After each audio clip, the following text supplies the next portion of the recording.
Hi, I'm Andrew Rich, and if you're like me, you look at the state of modern wrestling discourse and think, wow, what a cesspool. That's why I'm here to tell you about Music of the Mat Remix. That's right, your favorite wrestling music podcast is back with a new format, where I bring on a guest and we play songs related to wrestling-themed topics. It could be a wrestling reference, a wrestling concept, a wrestling pun, things of that nature. Now you might be saying, Andrew, that is a very, very tenuous connection to pro wrestling on a wrestling podcast network. Is this just an excuse to hang out with your friends and talk about music and ignore the rest of the wrestling landscape? Yes. Yes, it is. So listen to Music of the Mat Remix on the Voices of Wrestling Podcast Network, available on Apple, Spotify, or your podcast player of choice.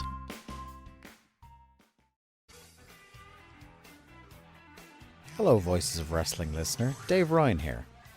Have you ever wondered to yourself how many hidden gems are hidden away inside the last years of World Championship Wrestling? Have you ever asked yourself how many tenuous gags can be made about the name Mike Enos? And have you ever thought about what it sounds like for two Irishmen to interpret a very chaotic company through its B-show? The answers to all this and more are just a click away. Check out Days of Thunder every second Thursday on the Voices of Wrestling Podcast Network.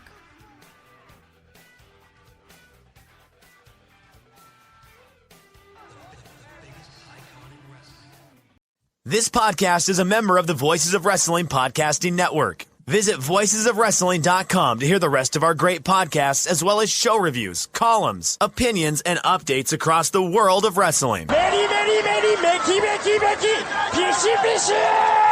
you so much for supporting WWE and NXT and me. You're so sweet. You are listening to the Flagship Podcast with your hosts, Joe Lanza. Like, wrestling fans deserve nothing. I mean, it's just a terrible group of people. I mean, with the exception of our listeners. Yes. Oh, yeah. You guys are all good. You guys are all good. But yeah, I mean, most in general, these wrestling fans, I mean, it's gross. Rich Critch. Like, I'm not cool anyway. I don't need someone to tell me I'm cool or not. I'm well aware that I'm not cool. Oh, wow. I'm too old. I'm too old to be cool. It's over. When is the last time you were cool? Rich, I'm cool right now. I don't know what you're talking about. And we are live on the Flagship Podcast. I am Rich. He is Joe. Joe, what's happening? How are you? You know, the last couple of weeks, there's been some confusion over the, I guess you would call it the thumbnail on the YouTube video. Yes. of the podcast. I've been very confused. I thought it was Gene Snitsky. Yeah, it was actually who was the Don Fale? Oh, who was the Don Fale one? I thought it was Don Fale, but it wasn't Don Fale. It was actually it was somebody else. But I thought it was Don Fale. Oh, it was MVP. That's it was right. MVP. I thought MVP was Don Fale. Right. And then when you looked, you're like, come to think of it, it does kind of look like Don Fale. It did kind of look like Don Fale. I can't lie. I mean, I don't know why. I get your headspace is like, what the why is Don Fale? What did he pick? Because you don't know. I don't consult you. I don't say, hey, Joe, what do you want the thumbnail to be? So maybe you're like, well, maybe he's got some Don Fale bit that I didn't know about. But okay, we'll ride with it. There might have been a New Japan topic or something. I was like, sure. That's an odd, and I was thinking that's an odd choice, but okay. All right. But this week there can be no confusion. None. The thumbnail is very obviously star of stage and screen, Stanley Tucci. And I just have to ask you, why did you go with Stanley Tucci for the thumbnail of the show this week? Why would I say that now? Why let's tease it. Let the people wait. You know what I mean? Like that's a topic for it actually relates to Dragongate's King of Gate tournament finals. I can't wait to be able to hook those all together.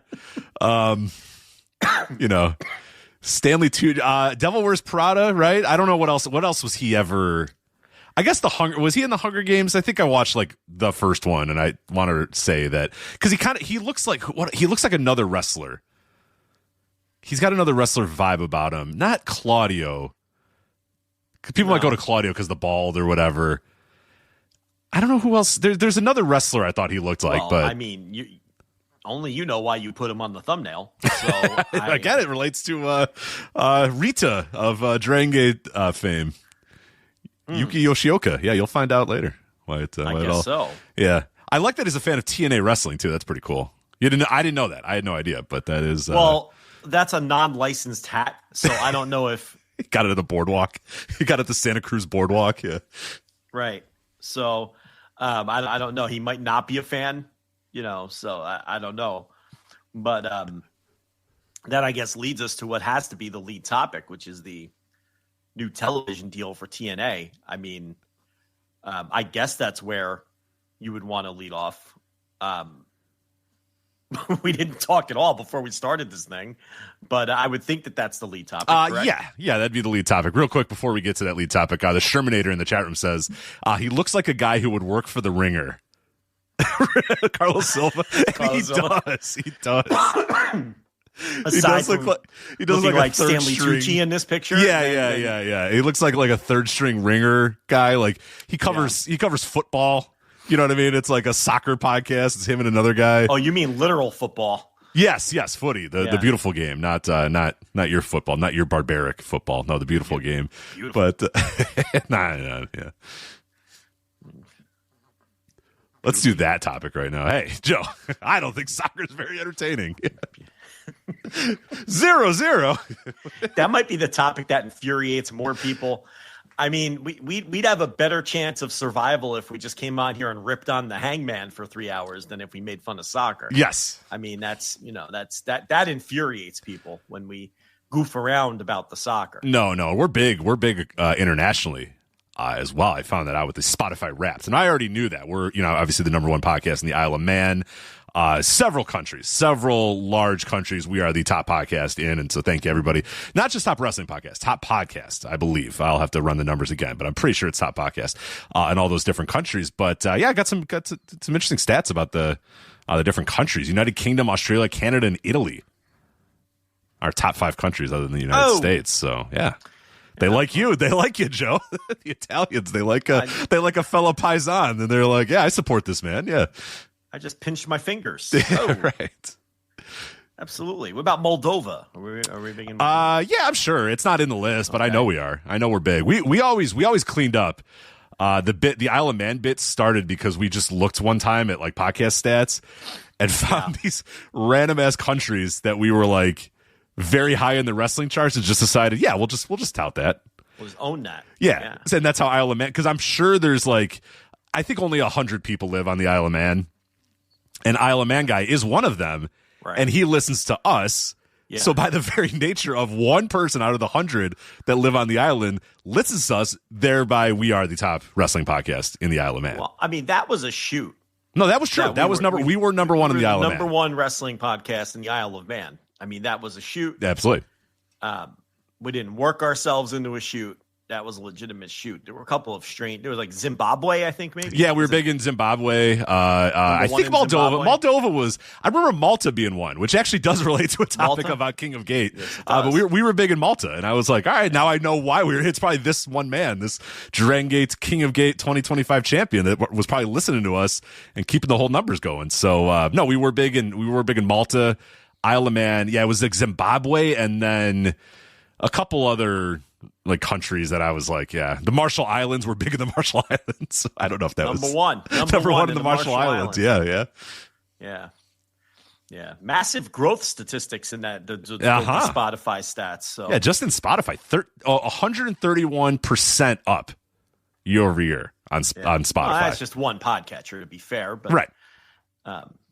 You think it would extrapolate at least some to other podcasters. I'd say so. Yeah. I think it's our aggressive Twitter strategy. Absolutely. It's always it's aggregation, which we do a lot. Yes. And always being on Twitter, both posting on Twitter and arguing with people on Twitter all day, every day. It very clearly has worked. Yes. Twitter impressions are very important to growth. The most important, honestly.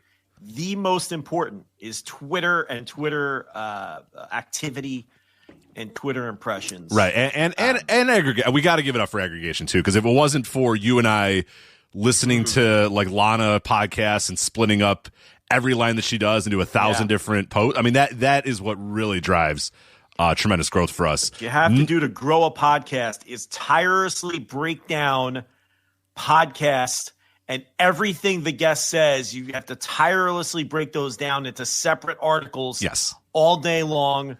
every day. That's what you need to do to grow these things. And the proof is in the pudding, sir. What'd you say, 113% growth? 131%. Whoa, I'm selling myself short. Yeah, 131. 131% growth. Well, there you go. That's more than double. Yeah, I'll never forget. I was in a job interview once, and I had all these stats from the current job that I had, right? Like all these sales growth numbers and everything. Would you walk in with a binder, or what would you do? What was it a manila envelope? What was the Lanza grind when you walked into one of these meetings? No, I just had my resume. You know, the guy had my resume. Okay. He's reading all these, and he's got my resume in his hand. He's scratching the back of his head. He's got this look on his face, like, you know, and he goes, I don't remember what the exact numbers were or what it even was. But he was like, it says here you had 110% growth in whatever. He goes, that's more than double, all sarcastically. and I didn't know how to react to that. And he's like, look, man, he puts down the resume. He goes, nobody gives a shit about these numbers. My guy. He goes, nobody gives a shit about these numbers because you could put anything on here. He goes, I don't know if these are real or not. He goes, I'm just going to give you a word of advice. He goes, I'm going to hire you, but for when you leave this job and go to your next job, nobody gives a shit about these numbers. Leave them off the resume. And I will never forget that, because when you just said we had 131% growth, my first thought was, that's more than double, with the same sarcastic tone that guy gave me, who did hire me, by the way. But I'll never forget that. You know what else? The other douchey thing I did. Was he a good boss? Sounds like a guy after your heart. Feels like a kindred spirit. So he wasn't my boss. He was one of the hiring people. Okay. So he told me, I walked in and he goes, I just want to let you know, I'm just a restaurant manager in this company. I have no official office title, but I'm the company's bullshit detector. That's the first thing he said to me when I walked in. My guy. I like this guy. So I like the cut of this guy's jib. Yeah. Yeah. Like this. Yeah. So anyway, the other douchey thing I did that he told me to never do again. And I thought that this would make me stand out when I was like 25 years old and young and very stupid. I printed my resume on colored paper because I figured I'm like this. You're that guy. Oh my God! I'll stand out amongst all the white resumes. He's like, mine's green. So he comes in and tells me he's the company bullshit detector, and then he goes through his little like attache case to get my resume. You know, he goes through his little thing, and he's looking, he's thumbing through, and he's looking at it, and he pulls it out, and he goes, "Hey, boss, what's with the seafoam green?" He got your ass. Yeah. I had no answer. I'm like, this guy rocks. I'm like, well, you know, they say, you know, it helps you stand out. He goes, yeah, in the wrong ways. This guy was something else. Does he want a podcast? Is this guy still? You got his contact info? I want this guy to have a podcast. This guy rocks. I never met this man again. The company, he moved me on, right, and I got hired, and it was a shit company, by the way, but who will remain nameless. Although I don't think they're in business anymore. So okay. I don't know if but let's just leave it out. I can't just guess until you say you don't. I'll just shout names out until you don't answer, and then I'll know. No, I don't care. That's a poor idea because you have a baby now and it needs to be fed. So we don't want to get sued by said company if we start slandering them on the number one podcast in Moldova. You got to be careful with these things. Right. We do. Okay. All right. So I do think they have a couple of scattered locations remaining in New Jersey. They were a local chain. I'll leave it at that. Okay, it makes sense that this guy was from New Jersey. I thought this guy was from Texas, and I was like, wow, that's aggressive, un-Texas energy, and I want to meet that guy. But no, okay. Let me make this clear. This is when I was very young. Got it. Okay. This may have been my first interview for after my first job, like my second job interview. Anyway, what was I saying? Oh, so this guy passed me along. I never met him again. Like, he was just another guy in the company who then I never crossed paths with again because he was just running his little restaurant in Clifton, New Jersey, in the shadows of the Meadowlands. Like, Giant Stadium was visible from his location there. His restaurant that he ran was a former strip club, and it still had a giant pole in the center of the dining room. So this was the kind of company that now some people from New Jersey might be able to piece this together. Clifton, New Jersey, restaurant was a former strip club, shadows of Giant Stadium. They might be able to piece together what local restaurant chain this was. I'm not going to say, if you wanted some prime rib or some steak, you might go there. But I'm just saying, I got the job, but I left that job like 6 months later because as you could probably tell from that guy who interviewed me, the company was even a little too laid back from my standards. And even 25-year-old Joe Lanza was like, even 25-year-old Joe Lanza was like, this let's have some company decorum here, guys. Come on. This is a professional operation. Yeah. This is a job, guys. This is a job. Come on. Yeah, it was even a little much for me, even at that age. So, but yeah, I'll never forget that. So yeah, that's more than double growth, Rich Craich, that we had this year. Head Cheese, who a longtime listener, Head Cheese, who's in the room. He says first time he's listening live, so welcome, Head Cheese. Yeah. He got your ass. He said Joe with the Pro Wrestling Noah green resume. I can't be spitting my Coke Z. Yes, it was that kind of like seafoamish green because the guy's like, hey. What's with the seafoam green? Seafoam green. Yeah, it's really derogatory to call it seafoam green too. Even better. Yeah, I just used every cliched interview technique that I could think of because I didn't know any better. And it's funny because later on, I was that guy. Like I was usually tasked with filtering out people for the companies I worked for later before and deciding yay or nay whether they get passed on to the people more important than me. So I must have learned a lot from that guy. I'll never forget him though. He was his face is burned into my memory. He loosened his tie when he walked. Like he did the thing where he stuck his index finger. Yeah. And he like loosened the tie and undid the top button. What an energy. I love this guy. Yeah. I'm telling you. Great energy for being the company bullshit detector. Terrible energy if you're a lady alone at a bar. That's the kind of energy. You know what I'm saying? That vibe, yeah. Like because he's doing the same shit. Yeah, he's loosening the tie, the same techniques. Walking up next to her, slamming his drink onto the bar, and going, "Hey, Toots, how you doing, Toots?" Exactly. Right. Exactly. You and me. What do you think? It's like no, what? Like just with the supreme confidence. You know what I mean? Just supreme confidence and. What's your name, Marie? Let me tell you something, Marie. I'm a bullshit detector. Right. And I know you want part of this schlong. Like, that's the kind of energy he had, I just did that all day, every day, and 1 out of 45 times it worked, and he was just like, yeah, whatever, man, that's fine, Right, and he bragged to his boys that, 1 out of 45 times it worked. Landed Marie at the bar, yeah. Landed Marie, yeah. Yeah, it's looking at resumes, man. I recently had to do that for my job, and you've kind of helped me in that same way too, because we've talked about it a lot on the show of like what it's like when you're interviewing people and what it's like when you're looking at resumes or whatever, and it's just like so much stuff is like you can tell instantly when someone's just got, and that was probably you, 25-year-old you. I mean, you still got hired anyway because they're probably desperate or whatever, but like you could just see. Well, I probably had once I got talking to him, he probably realized I had the same energy as him. Yes, for sure. But yeah, you just look at a lot of just the same BS, the same little techniques, and you look at enough of them, and your eyes start to just glaze over because they're all like the same. And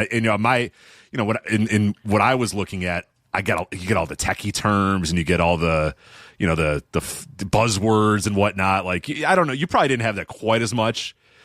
But maybe you did, but I get leverage and all this, these words, and I'm like, get out of here. Just basically, come on, listen, you're right. 7 out of 10 people I'd interview talked like Eric Bischoff because they thought that's what you wanted to hear. Exactly, yeah. And it's like, cut the shit.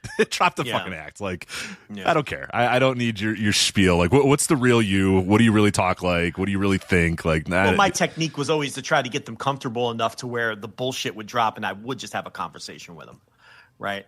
And then they would either endear themselves to me or hang themselves. But that's what you want. You want them to endear themselves to you or hang themselves, one or the other. So I had it was like a good cop, bad cop thing going on with me. So it was me and another guy who were interviewing a lot of people, and he had like questions. You know what I mean? He had a list of questions, and it was, when were you challenged at work, and how did you overcome? The worst, also that bullshit. So I knew he had that. So then when I would always walk in the room like second. and the guy would be looking at the list of questions or whatever, because like it'd be on the table and he printed them out or whatever. I'd walk in. I didn't loosen the tie because I don't wear a tie, but I would if I had a tie. I would loosen it. I would walk in. I'd grab the little piece of paper with the questions, and I would just crumple it up, or I'd just slide it off. And I go, I don't want to ask any of this bullshit. Like, let's talk for real. What you would do in this job, what all this sort of stuff. And it was immediate. You could see their eyes light up immediately, like, oh, thank God, because nobody wants to answer the, tell me about a time that you had an issue with a coworker and how did you handle it? Like, yeah. What's your biggest weakness as an employee? Yeah, shut up. Yeah. Once you get them, and then you get the worst answers. My biggest weakness is I just try too hard, or I care too much, or whatever. It's like, what are we doing? We're all wasting each other's time with this. Like, let's come on, let's get to brass tacks here quicker. When you see their muscles relax, and then when you see them relax and sit back in their chair, that's when you know it's like playing poker. Yeah. Right? Like you're looking for the same clues in people, you're trying to get the same reads on them. My other technique too would be, they would and always ask like, well, what are you guys looking for? What do you guys want? Or what? And I was like, we brought you in because I want to know what you want to do. Well, and what your technique is, and what you're like, Here's what they're doing. They're using the technique of get the other person to talk 70% of the time. So, yeah. And they've also clearly gone online and watched YouTube videos that tell them that you should ask lots of questions. Yeah. So that's what they're doing, and it's and that's fine. I mean, it's whatever. But you could always spot someone who's asking genuine questions because they're interested in what they're interviewing for, and people who just watch the YouTube video. You can always tell the difference. It's pretty. But here's the thing: this is terrible advice we're giving people who might be looking for a job, because the fact is, most employers want you to go watch the YouTube video and have the form answers ready and use corporate Eric Bischoff speak, which is saying a lot of words and saying nothing. A lot of companies emphasize that and want that, and they are going off the checklist that the guy that you were interviewing with uses. Very few companies, especially in this day and age, the further we move along, you're going to get like the guy that I interviewed with. There's less and less of him. Oh, that guy is gone. Yeah, that guy does not exist so anymore. Gone. He is.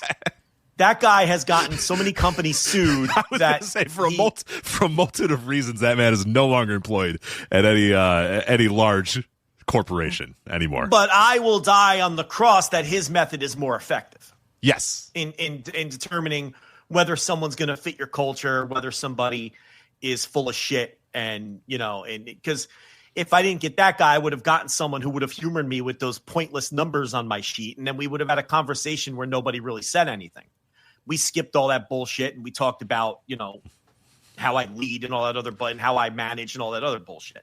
So, anyway, this is a weird topic to talk about. How do we get the fuck? I don't know. Somehow Carlos Silva got to us. I guess we're talking presidents and television deals and interviews and meetings and offices or whatever. So that's I guess how we got there. Yeah. But let's get to that lead topic, because that of course has to lead off this week's show, and that is that TNA has signed a TV deal with AMC. Now, we don't know the exact terms of the deal just yet. I wonder if we're going to get that in the Observer this week. I wonder if Dave's working on it. I've seen some people speculate it's a 3-year deal, but no one has really went with that. We don't know the money offers. We don't know if it's an ad split. We don't know how many millions of dollars per year. There is some reports out there, but trust me, most of the reports out there are not from adults. Hold on a second. You mean the Twitter account of the guy who cosplays as a character from Billions isn't trustworthy on these? The guy who has to tell people when you are in your account, if you say previous account : this account, that's probably not good. If you got suspended from Twitter, I'm not going to listen to you, no matter if you have a blue check mark or not.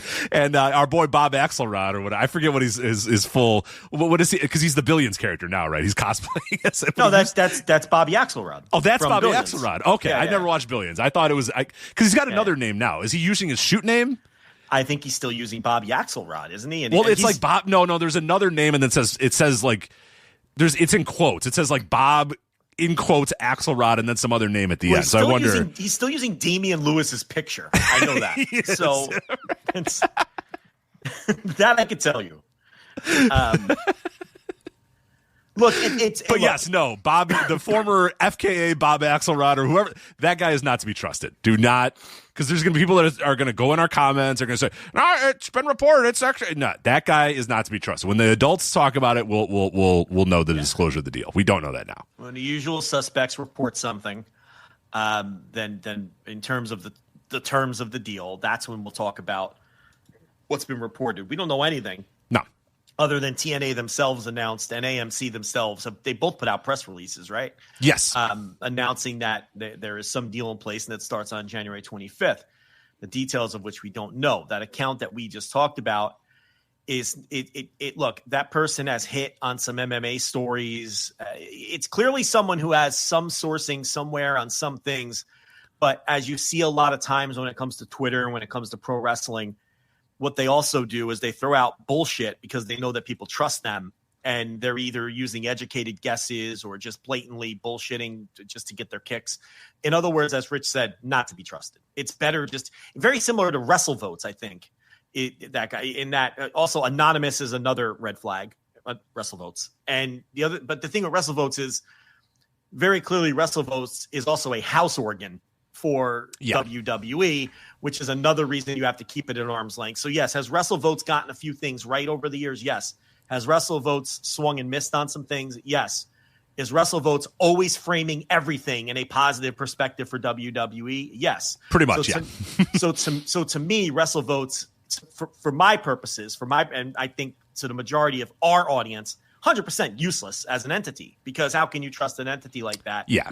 That's always framing things a certain way and has missed and clearly is sourced, but it's just all very untrustworthy. I would even put this guy below WrestleVotes as like just. Yeah, I was going to say, because what this guy does is, like you said, he's gotten a couple things right, but he's also gotten a ton of things wrong. But I think he's using the method of like spray and pray. Like, I'm just going to continually throw shit out. No one's going to remember the 1,000 things I got wrong, and people are only going to remember the 2 things that I got right or whatever. And if I do hit on something and get it right, I'll then quote tweet and go, "See, I told you. See, I told you." But he's never going to, he's never going to say, "Whoops, I'm sorry, I was wrong about this or wrong about this or wrong about this," because he had several things wrong. I mean, he was the guy that was calling for the PC moving to Vegas, 9 months ago or whatever. It's locked in. The PC's moving to Vegas. Like, there was a couple other things he had, and that was, he had a little bit of a, people did give him a little, when that report came out that the WWE Performance Center was moving to Vegas, at that point, people weren't quite sure if he was total bullshit at that point, and we're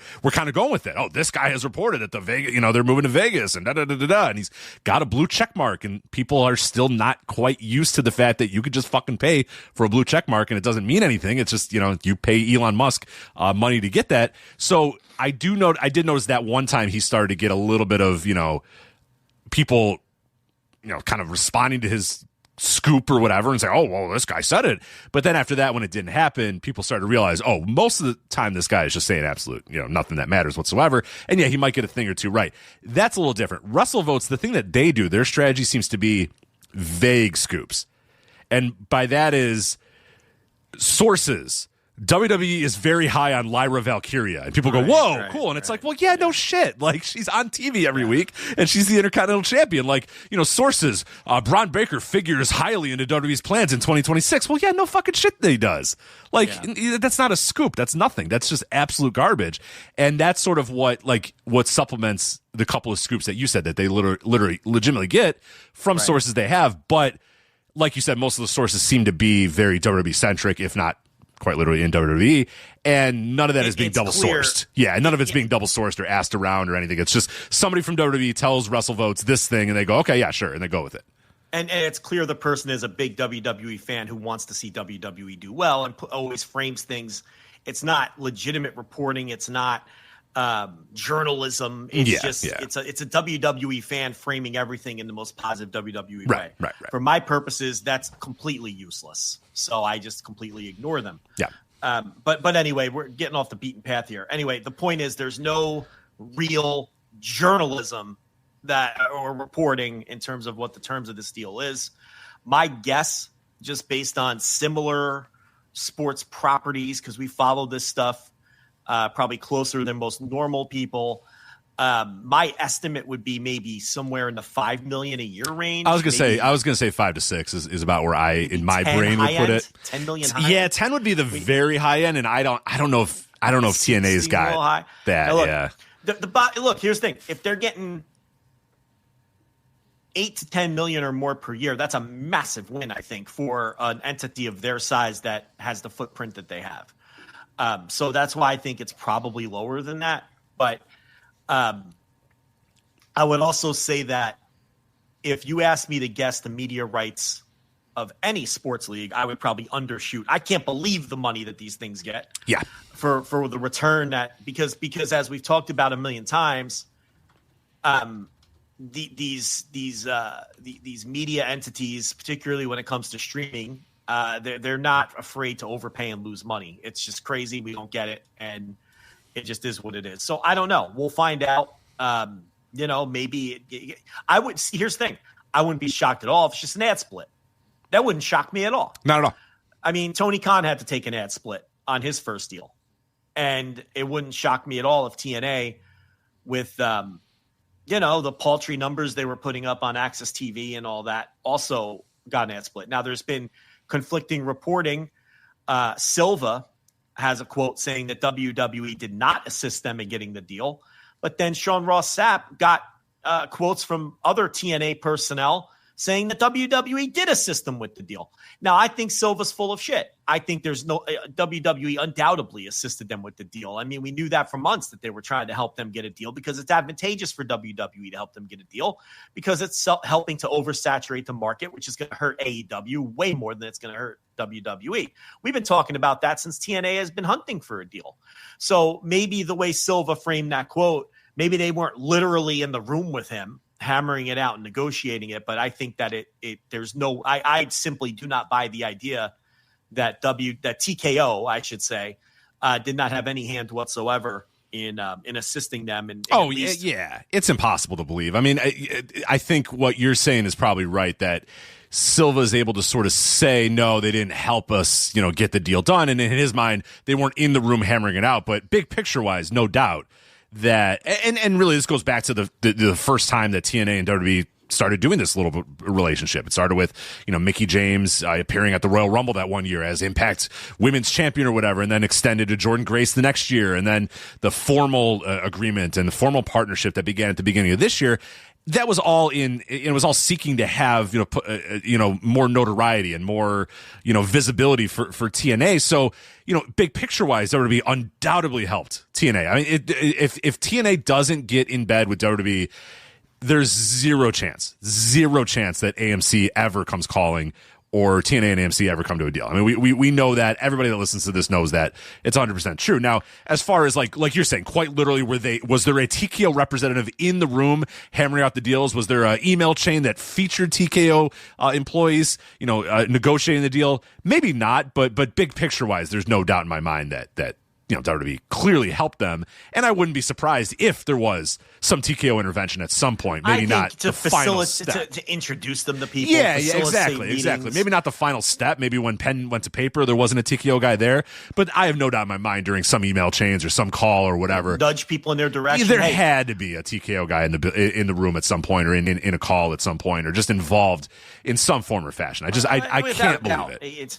It's hey, remember when you were interested in us for this particular? Well, we've got this other company we work closely with, like that sort of thing. Exactly. I think, and obviously there was some Fightful reporting in that direction that was in fact the case, that they did help to whatever extent in the deal. But the bottom line is TNA does finally get a real television deal with AMC, the former. It's not American Movie Classics anymore. It hasn't been for. It's just the letters that don't mean anything, because that happens to networks all the time. They change what they are, and the letters just don't mean anything. They just keep them for branding. But anyway, it's they finally get off Access TV. For those that don't know, Anthem is the owner of both Access TV and TNA Wrestling. So while TNA was on Access TV, they were getting $0 from that. It was just the same parent company putting the program. They were parking it there until they can get a money-paying deal, which took a very long time. And no matter what it is, I mean, even if it is an ad split, even if it's just a couple $1 million a year. That's more than $0. And I know that there was someone in our Discord saying, well, I don't know. It doesn't make sense. Why, if you're Anthem, would you take the highest rated, most viewed show on your television network off your network? Doesn't that help TNA, but then in effect also hurt your TV network? And the answer to that would be whatever paltry ad rates they were getting for this Impact show on Access TV. You can bet that this television deal supersedes that. Otherwise, they wouldn't have made the deal. I mean, that's the whole, obviously Impact is going to be bringing them more money with this deal than it was bringing them. And I'm sure it was a number that is very close to zero in ad dollars on Access TV with the tiny viewership they were doing. So that's the answer to that question. Of course, if you could sell the rights, you sell the rights. And you could just stick another fucking Don Henley concert on Access TV on Thursday nights. You could play another Monkeys whatever. thing. Yeah, they really doing the Monkeys? Oh yeah, of course. Yeah, Access is wild. That channel's wild. And to your point, like these things are very low cost, and the stuff that they normally show on their network is just garbage. It's just absolute trash. But it probably gets just enough viewership and just enough ad dollars that it's worth surviving on that standpoint alone. And yeah, no matter what. Well, and also cable companies paying them for the the carriage fees. Right. So that's what they live off right now. And a lot of these networks, and you'll see, I mean, most networks are just most cable networks are just absolute trash at this point. Like they just play the same fucking thing over and over and over and over and over again. MTV is just an absolute shell of itself. Comedy Central, a shell of itself. These networks have like 2 shows, 3 shows, 4 shows. How about all those like home and garden type channels where they just show those house flipping shows all day long? Yeah. You ever get caught up in that on like a Sunday afternoon? Yes, all the time. I mean, I love the fact that the cable networks are literally just Pluto. They're basically just fast channels now that you just turn it on and it's like, all right, Property Brothers is on for the next 11 hours. Like, let's do it. All right. Or like Animal Planet has like some freaking Secrets of the Zoo or whatever. I watch that shit all the time. I'm like, all right, here we go. Yeah, I'll just watch, 9.5 hours of the Tampa Zoo, behind the scenes of the Tampa Zoo. Sure, that's fine with me. Yeah, you find the last 8 minutes of some house flipping show. And you sit there and mock it. Well, I think that room looks like shit. Entertain people. No one's coming over to your house. Don't worry about it.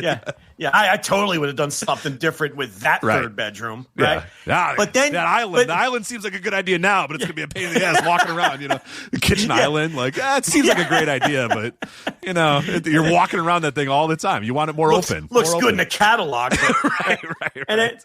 And then it's like, oh, another episode, I'll leave it on. And then you turn around and it's 8:30 and you started at noon, and it's like you just watched it all day. But it's the carriage fees, right? Yes. It's the carriage fees and then whatever fucking scraps they can cobble together from the 7,000 people watching that show nationwide with you. Look, it obviously you want to sell the media rights. The media rights have been the name of the game in pro wrestling for 12, 15, is it as long, many as 15 years now? We're probably at 15 now. Beginning of this podcast, really. Yeah. So, so of course, this is whatever they're getting is going to supersede whatever they were getting. The paltry ad fees they were getting. What kind of commercials were even running on Impact on Access? I don't even know what kind of. I'm not even sure. I mean, some of these networks and those ads, like they're real bad. Like NBA TV, I always used to laugh about that. It was just copper fit ads, and then like ads for investment metals, and like injury attorneys, and reverse mortgages, and injury attorneys and stuff like that. And it's actually interesting. So Turner. Now that Turner is not involved in the NBA anymore, they let go of NBA TV. There was no reason for Turner to run NBA TV anymore because we don't carry any NBA games. So the NBA took over NBA TV, and it's interesting. They just don't show ads anymore. They just decided there's no point in running commercials and trying to sell against any of this content.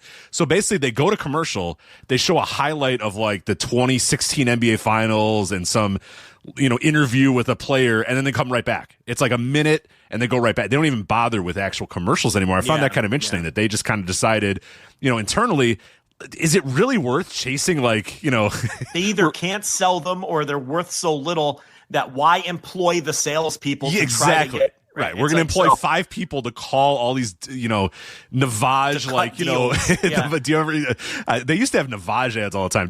Sirius XM has a lot of Navage ads, or they used to. That's the one where you cleaned your nose out. It was like the fucking. Well, remember the old ROH ad with Jay Lethal for Health Alert? Yeah, knee brace? of course I remember Health Alert. Yeah, that knee brace ad. The Health Alert ads were great. Those are gold. Yeah, those are absolute gold. But yeah, that shit's got to pay just absolute. I mean, we see. I mean, God, we see on the podcast end what some of these people pay. I got one recently. Put a little behind the curtain. One of these. It's a relatively big company that sponsors a lot of podcasts. And they were like, we'll pay you $33. And I was like, why would I sure. I mean, I guess I'll accept it, but it seems like I kind of in principle wanted to not accept it. I was like, $33. Like, what the fuck is that? Like, that's not going to do anything for anybody. Right. But sure, I mean, I'll take your $33 if you're going to send it. But the podcast ads is funny because it's like, and this is a big company. Trust me, you've heard ads from this company. I promise you've heard ads from this company. They're not impressed with our 131% growth. No, they're not. They're offering us $33, and then Rich is like, the fuck? I mean, I got to give $17 to Lanza. Like, what the fuck is what am I going to do with this? Yeah, I can barely buy a meal with that. And then I have to go on your fucking onboarding call for an hour. So you tell me how to do the ad read. And now I'm in the hole because that's a waste. My time is valuable. My time is worth more than the $17 I'm splitting with the asshole that I do this podcast with. So it's like, sometimes you just got to turn them down. Like the with the right wing Patriot food that we turned down. What was that one? Four Patriots. Yeah, that's another one that used to advertise a lot on NBA TV, which I was like, I don't know if that's your right audience, guys. I'm not sure. It'd be like 4 Patriots, like when everything goes to hell, like make sure you have food in your basement. I was like, I'm just trying to watch like hardwood. I'm just trying to watch the 1995 NBA Finals, guys. Like I don't know that this is really the 4 Patriots crowd, but anyway, sure. But yeah, that was one where whatever amount they were giving, I was like, Joe, I don't really think it's worth it. Yeah, you were like, Joe, I got this offer for 4 Patriots, and I was like, no. Right. I'm like, I don't care. I would take their money, but no, because half our audience are fucking blue sky wokes. And could you imagine the pushback we would have got if we're selling dehydrated astronaut food for fucking MAGA people? Like, could you imagine the pushback we would have gotten? I can. Yeah. Rich is like, I can. Yes. Indeed. I looked at the dollar figure, and you were right. I sent you the dollar figure, and you're like, I mean, I'll do it. And I'm like, forget it. I'm like, no, I'm just right off the bat. I'm like, no, get it out of here. There's not a chance. Penny smart, dollar dumb, Rich. Penny smart, dollar dumb. I think it might not have even been 4 Patriots. It might have been it was. Is that who it was? Yeah, I thought it might have been like a maybe an offshoot. Maybe it was. I know 4 Patriots. You're right. It might have been an offshoot. Dehydrated astronaut food for MAGA people.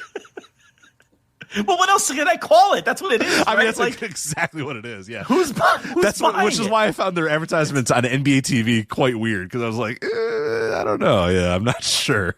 But anyway. But again, they were probably like, we'll give you $180. And the NBA TV ad sales guy was like, I mean, what am I going to show? Another Copperfit ad? Sure. Great. We'll take it. No problem. Yeah. Now, Copperfit, listen, give us a call. Oh, I'd love some free samples. Let me tell you that. If Copperfit wants to send some samples, that'd be fantastic. I don't know how many fucking old people fucking socks we're selling on this show, but we'll take the ad money.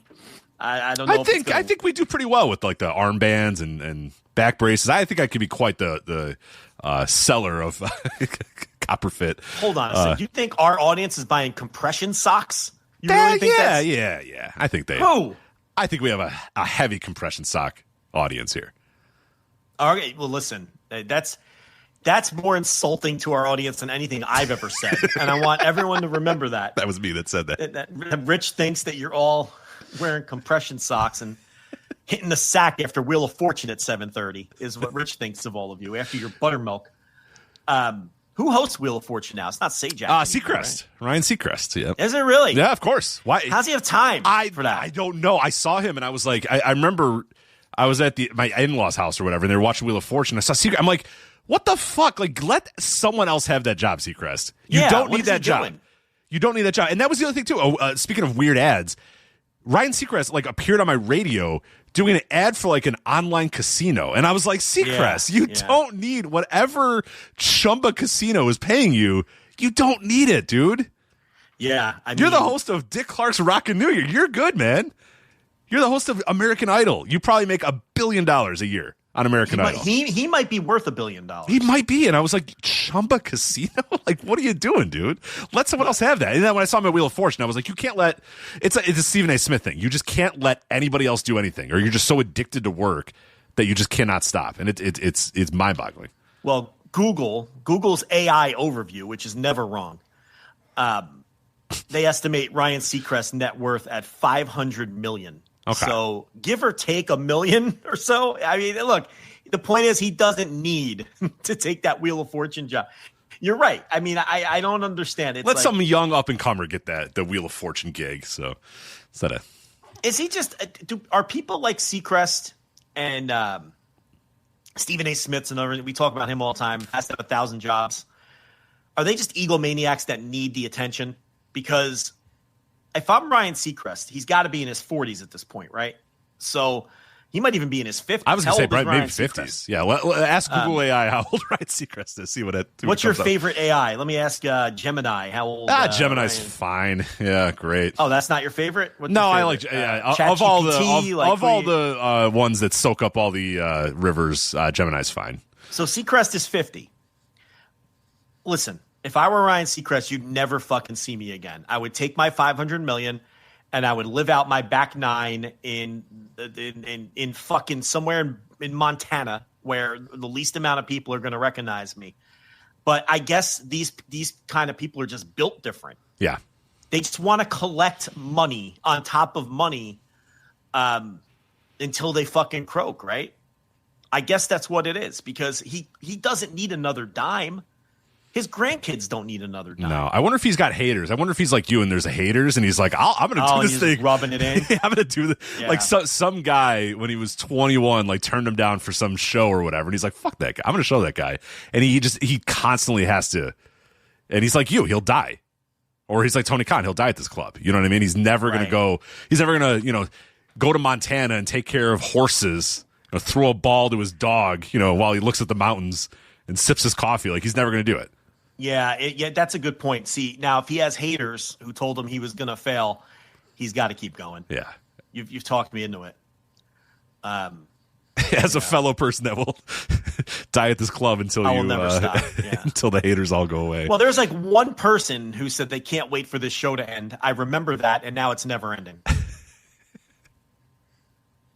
So that's just how that's going to work, because the wrong person, and I won't say who it was, the wrong person said, I can't wait till the fucking flagship doesn't exist anymore.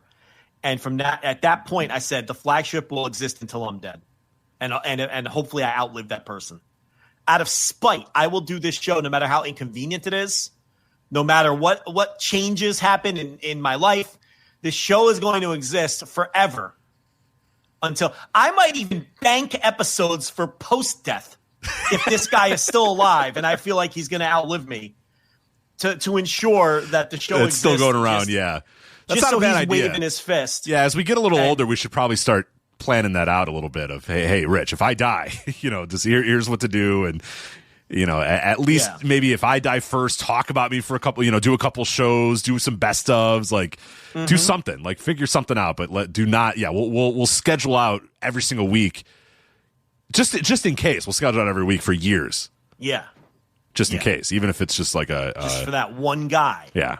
Who I'm in much better shape than him. So I think I'm going to outlive him, but still, you never know. Anything can happen. So, actually, I think we've lost.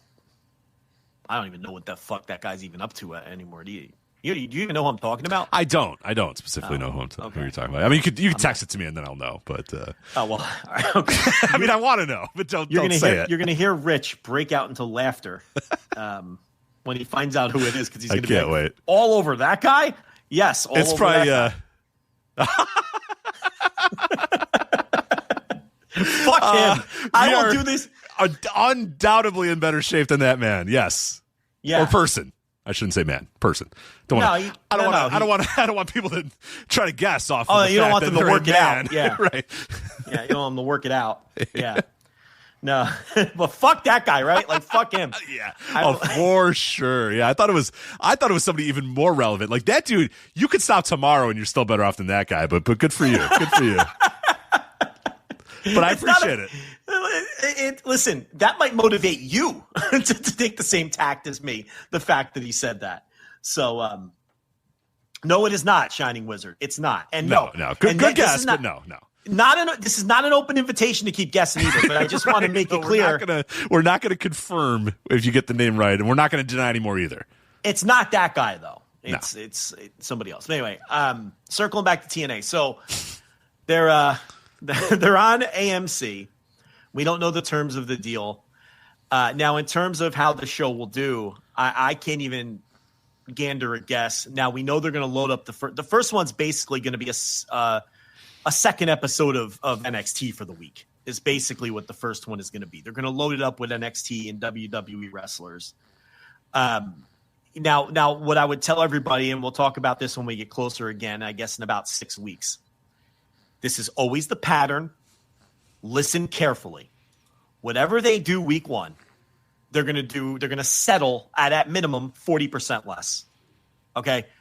Don't listen to anyone's reactions to the rating or, none of it matters. It's going to drop a little week 2. It's going to drop a lot week 3.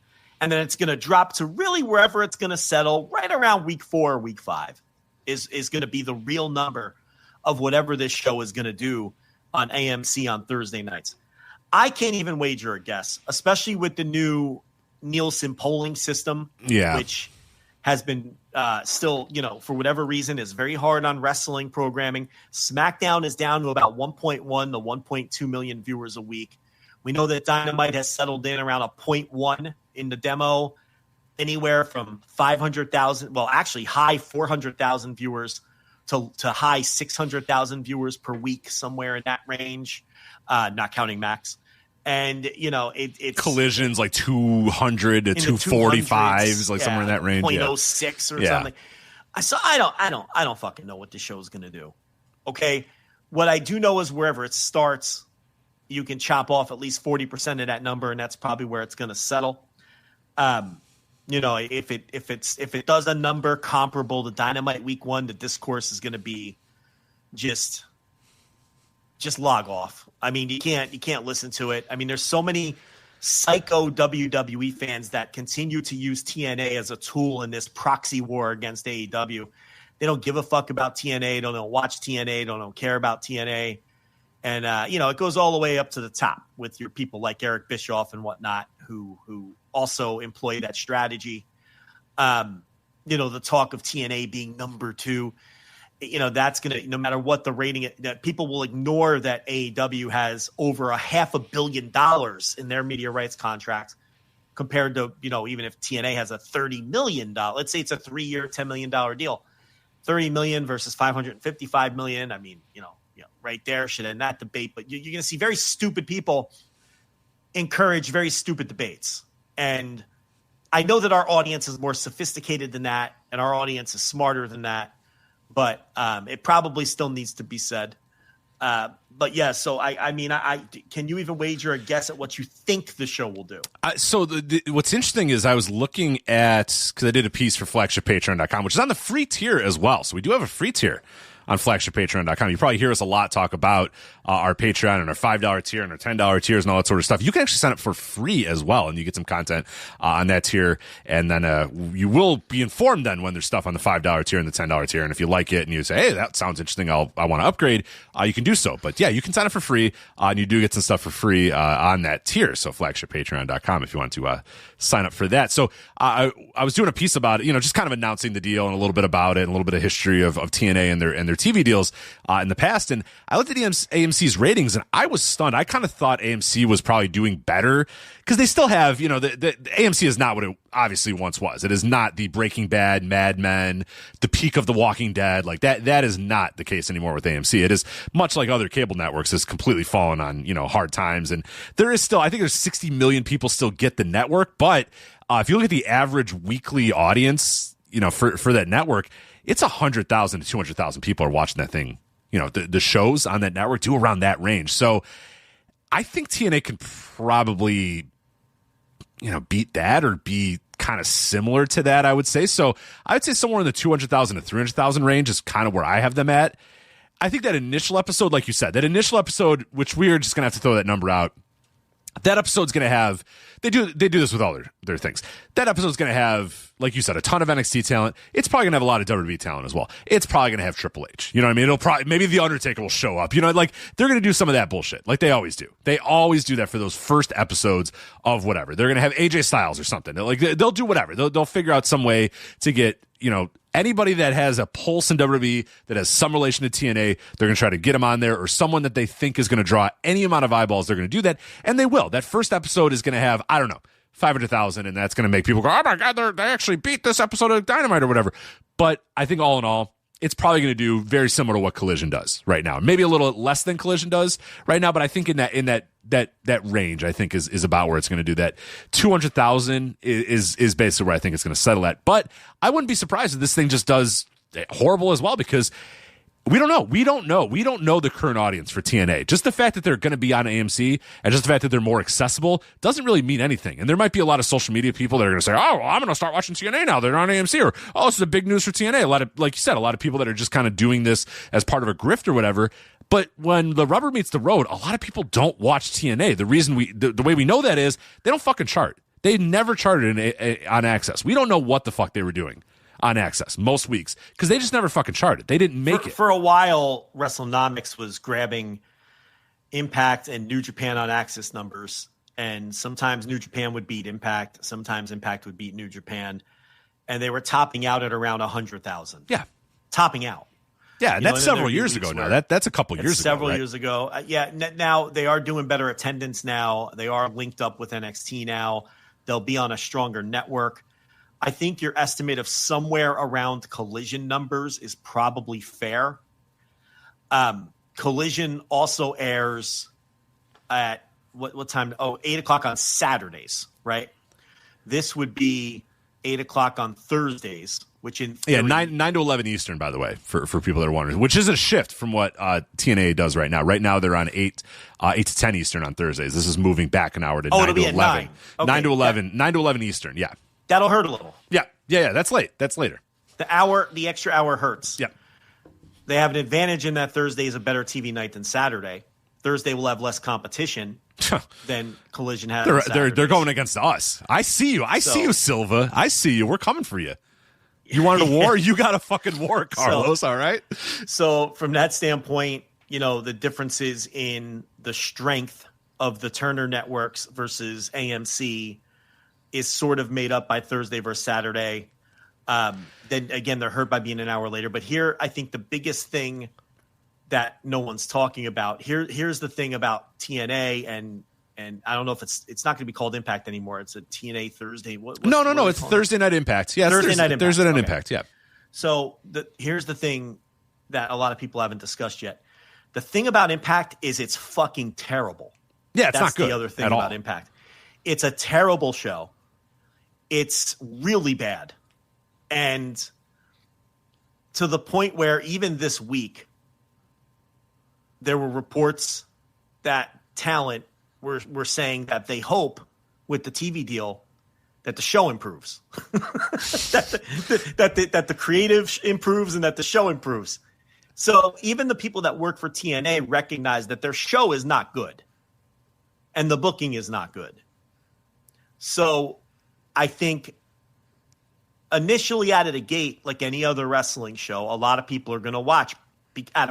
Listen, I think a lot of people listening to us right now are going to watch, and we don't really cater to a TNA audience. No, not at all. I think a very small portion of our audience follows TNA week to week or watches the TV, but I think a much larger portion of our audience will watch the debut on AMC because they're wrestling fans and they're going to be curious what it looks like.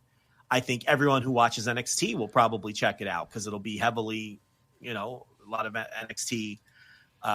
It'll be NXT heavy.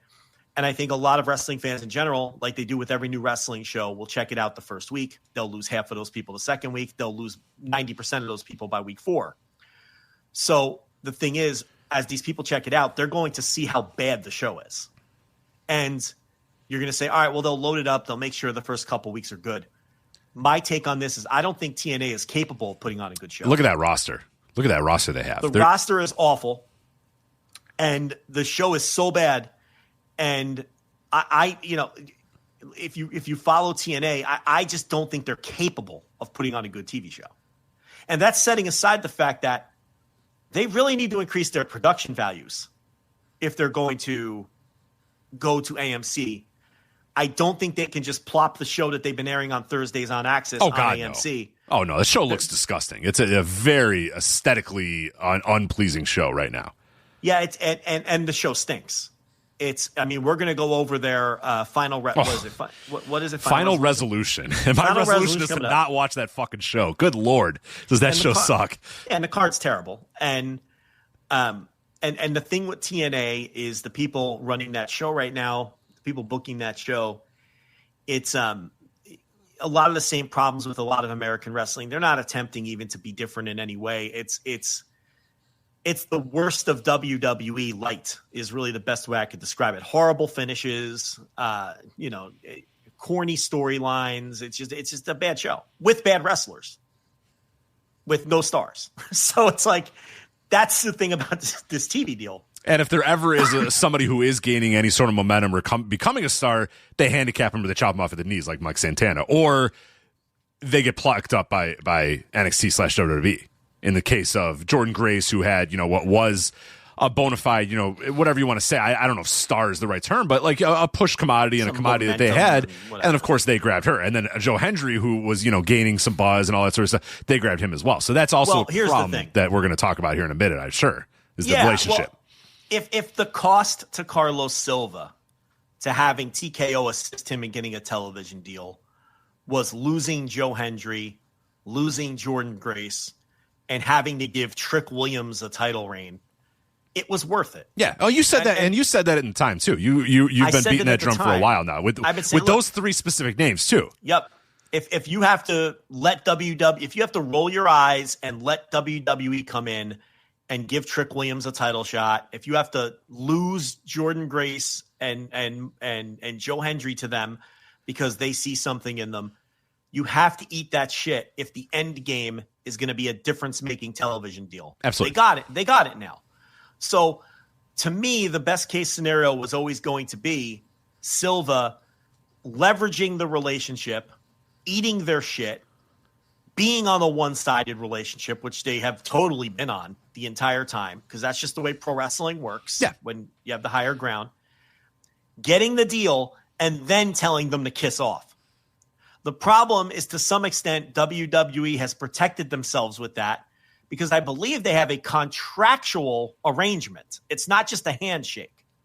So I don't think TNA could just tell them to buzz off, because I think that they're contractually obligated to cross-promoting talent and all of those things.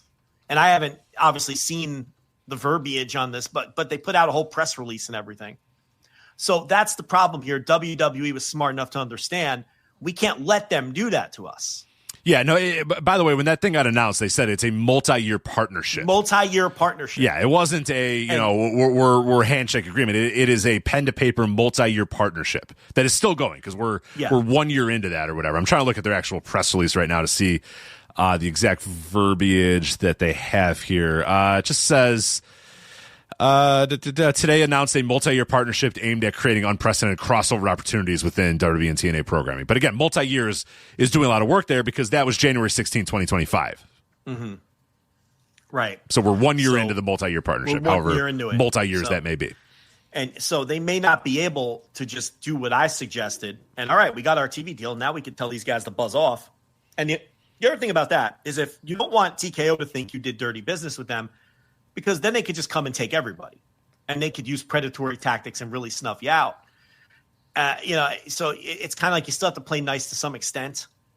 They're not as powerful as Tony Khan to where they can withstand that kind of barrage, right? And who knows if they even see it my way. They might just like this arrangement. I think that's fucking softer than bread and pussy shit, but they might like this arrangement. I mean, look how successful. It got him the TV deal. In totality, it was very successful. I mean, yeah, the long-term ramifications of it remain to be seen, but short term, they got what they wanted out of it. Like you said, Yeah, so they might deal. see it as a positive relationship. But my point is, that would be my end game would be to get the deal. Yeah. And now they got it. Now, if possible, I would try to worm my way out of it, because now it's not going to work there's nothing else that could work to your advantage. How else can they help you now? They can only hurt you now. They can only continue making you look second rate from this point forward. You got the TV deal. Do you see what I'm saying? Like that we've reached the end game of what it is that they can help you with after you've eaten all of their shit. I think it depends how badly they want this entity to compete with AEW. You know what I mean? I guess that would be the only thing that I would say, is that if you're Carl Silva and if you're TNA and you're the guys and say, look, if they're going to keep sending us talent and we keep putting talent on the show and that talent is going to help us in the ratings and it's going to help, no matter what, like to WWE's standpoint, they're putting talent. They're giving you talent because they basically free development. It's a free excursion. It's a free way to send talent that they're not using and put them into TNA and try to, whatever. We saw that a lot over the last year. A lot of people that NXT sent to TNA were people that they weren't doing anything with or thought needed a little bit more seasoning or whatever, and decided, hey, you know what, it'll be a good idea, to go work TNA for 6 months or whatever and see how it works there. They cut a lot of them shortly too. Yeah, and they cut a lot of them shortly, or people got hurt while it happened, and then they cut them even after that. But whatever. But there's a benefit to WWE using it as a developmental territory in a sense, and there's also a benefit to the more that WWE and they'll tell you till they're blue in the face, we don't care, AEW is not competition for us. Nick Khan can say our competition's the Major League Baseball, or whatever ridiculous quote he had today, where he was like, oh, we're going to compete and knock out Major League Baseball as one of the top. I think he said MLB and NHL we're going to take out as like the top sports in America or whatever. What are you talking about, dude? You're nowhere close to those entities, but whatever. But to them, they publicly say we don't compete with other wrestling companies. We compete with Sleep, and we compete with Disney, and we compete with Major League Baseball, and that's sort. They say that, but we know from what they've done over the last couple of years that they still very much see AEW as a threat, because AEW is a marketplace competitor and a marketplace threat and a free agent threat more than anything. And they're a competitor that can bid for talent and make talent expenses higher, and that's not what they want. That WWE and TKO want the opposite of that. Their benefit would be AEW doesn't exist, and we could just sell talent on whatever contract we take, because what are you going to do? There's nowhere else to work. But however much they want to prop up TNA in that sense of perception-wise, because winning a perception war is also very important to WWE, and we know that. Again, they might tell you they don't care, but we know that. And our listeners, I think, know that WWE very, very much cares about the perception war. So the perception war of AEW competing with NXT and competing with TNA, they like that, because then you're not doing AEW to WWE comparisons, because it's like, oh, they don't compare to us. We compare to Major League Baseball and the NFL and the NBA, but they, those guys, they're, neck and neck with TNA in the ratings, and they're neck and neck with NXT in the ratings. So that's who they compete with. They compete with our secondary brands, our tertiary brands. That's who they compete with. So NXT might and WWE might want to continue that relationship in that sense. And TNA might want to say, you know what? Fine. If you're just going to give us talent for free that we can use on our show, and that talent might draw a couple of new eyeballs, and it's more dynamic than our talent, then sure, why wouldn't we take it? Why wouldn't we still accept that? So that's why I don't think the relationship's going to end just yet, because it's advantageous for both of them right now to continue the relationship as it is. TNA is not a real threat to WWE. WWE sees TNA as a patsy in this war with AEW. I don't know. I tend to think that it's probably going to last. I'm with you. I would prefer them to just say, okay, thank you. That was all well and good. We got our TV deal, but let's kind of do our own thing now. But I don't think they're going to do that. I don't think it's advent. I don't think TNA has any use for WWE now that they have their deal. But I think that they are probably just stuck with them. I think they like the free talent they get. Maybe. Because we know from what's his face that they don't have to pay the talent any extra. Yeah. WWE just sends whoever the guy that got hurt, I forget his name now, Brooks Jensen or whatever. It was not Brooks Jensen. The guy that broke Big E's neck. What the fuck's his name? Yeah, not Brooks Jensen. Jensen, that's what's his face's son. Who's the guy that somebody in the chat room will let us know. Yeah. But from that guy, it was like, I didn't get paid any extra to work there. So that makes sense that TNA would just say, yeah, we're not going to, so if you're going to send us wrestler X, Y, and wrestlers X, Y, and Z that we can use on our TV, and we don't have to pay them. Sure, yeah, great, sounds good to us. Yeah, that's one advantage, I suppose.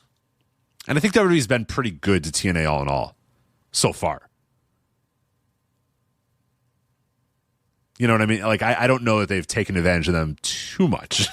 Well, they're just going to, I mean, they'll pluck Mike Santana now. But again, none of these talents are a big deal to me. Like, they feel big. They feel like a big deal in the moment when you lose Joe Hendry or Jordan Grace. Yeah, they don't actually. They don't mean anything. These people don't mean anything. Like, Joe Hendry means nothing. Jordan Grace means less than nothing.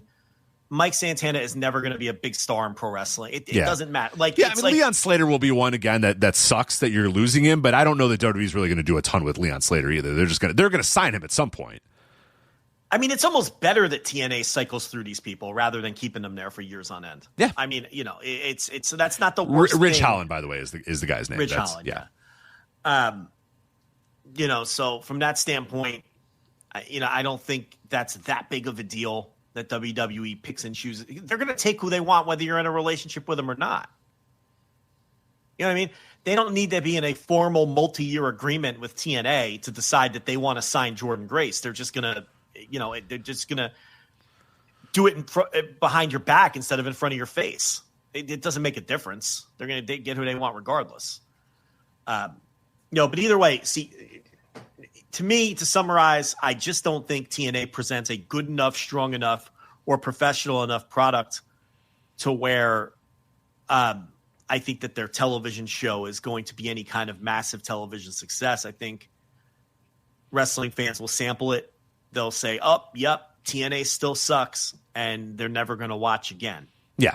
That's my take on it, and I think whatever number it does is going to be a product of the number of the viewership universe of AMC.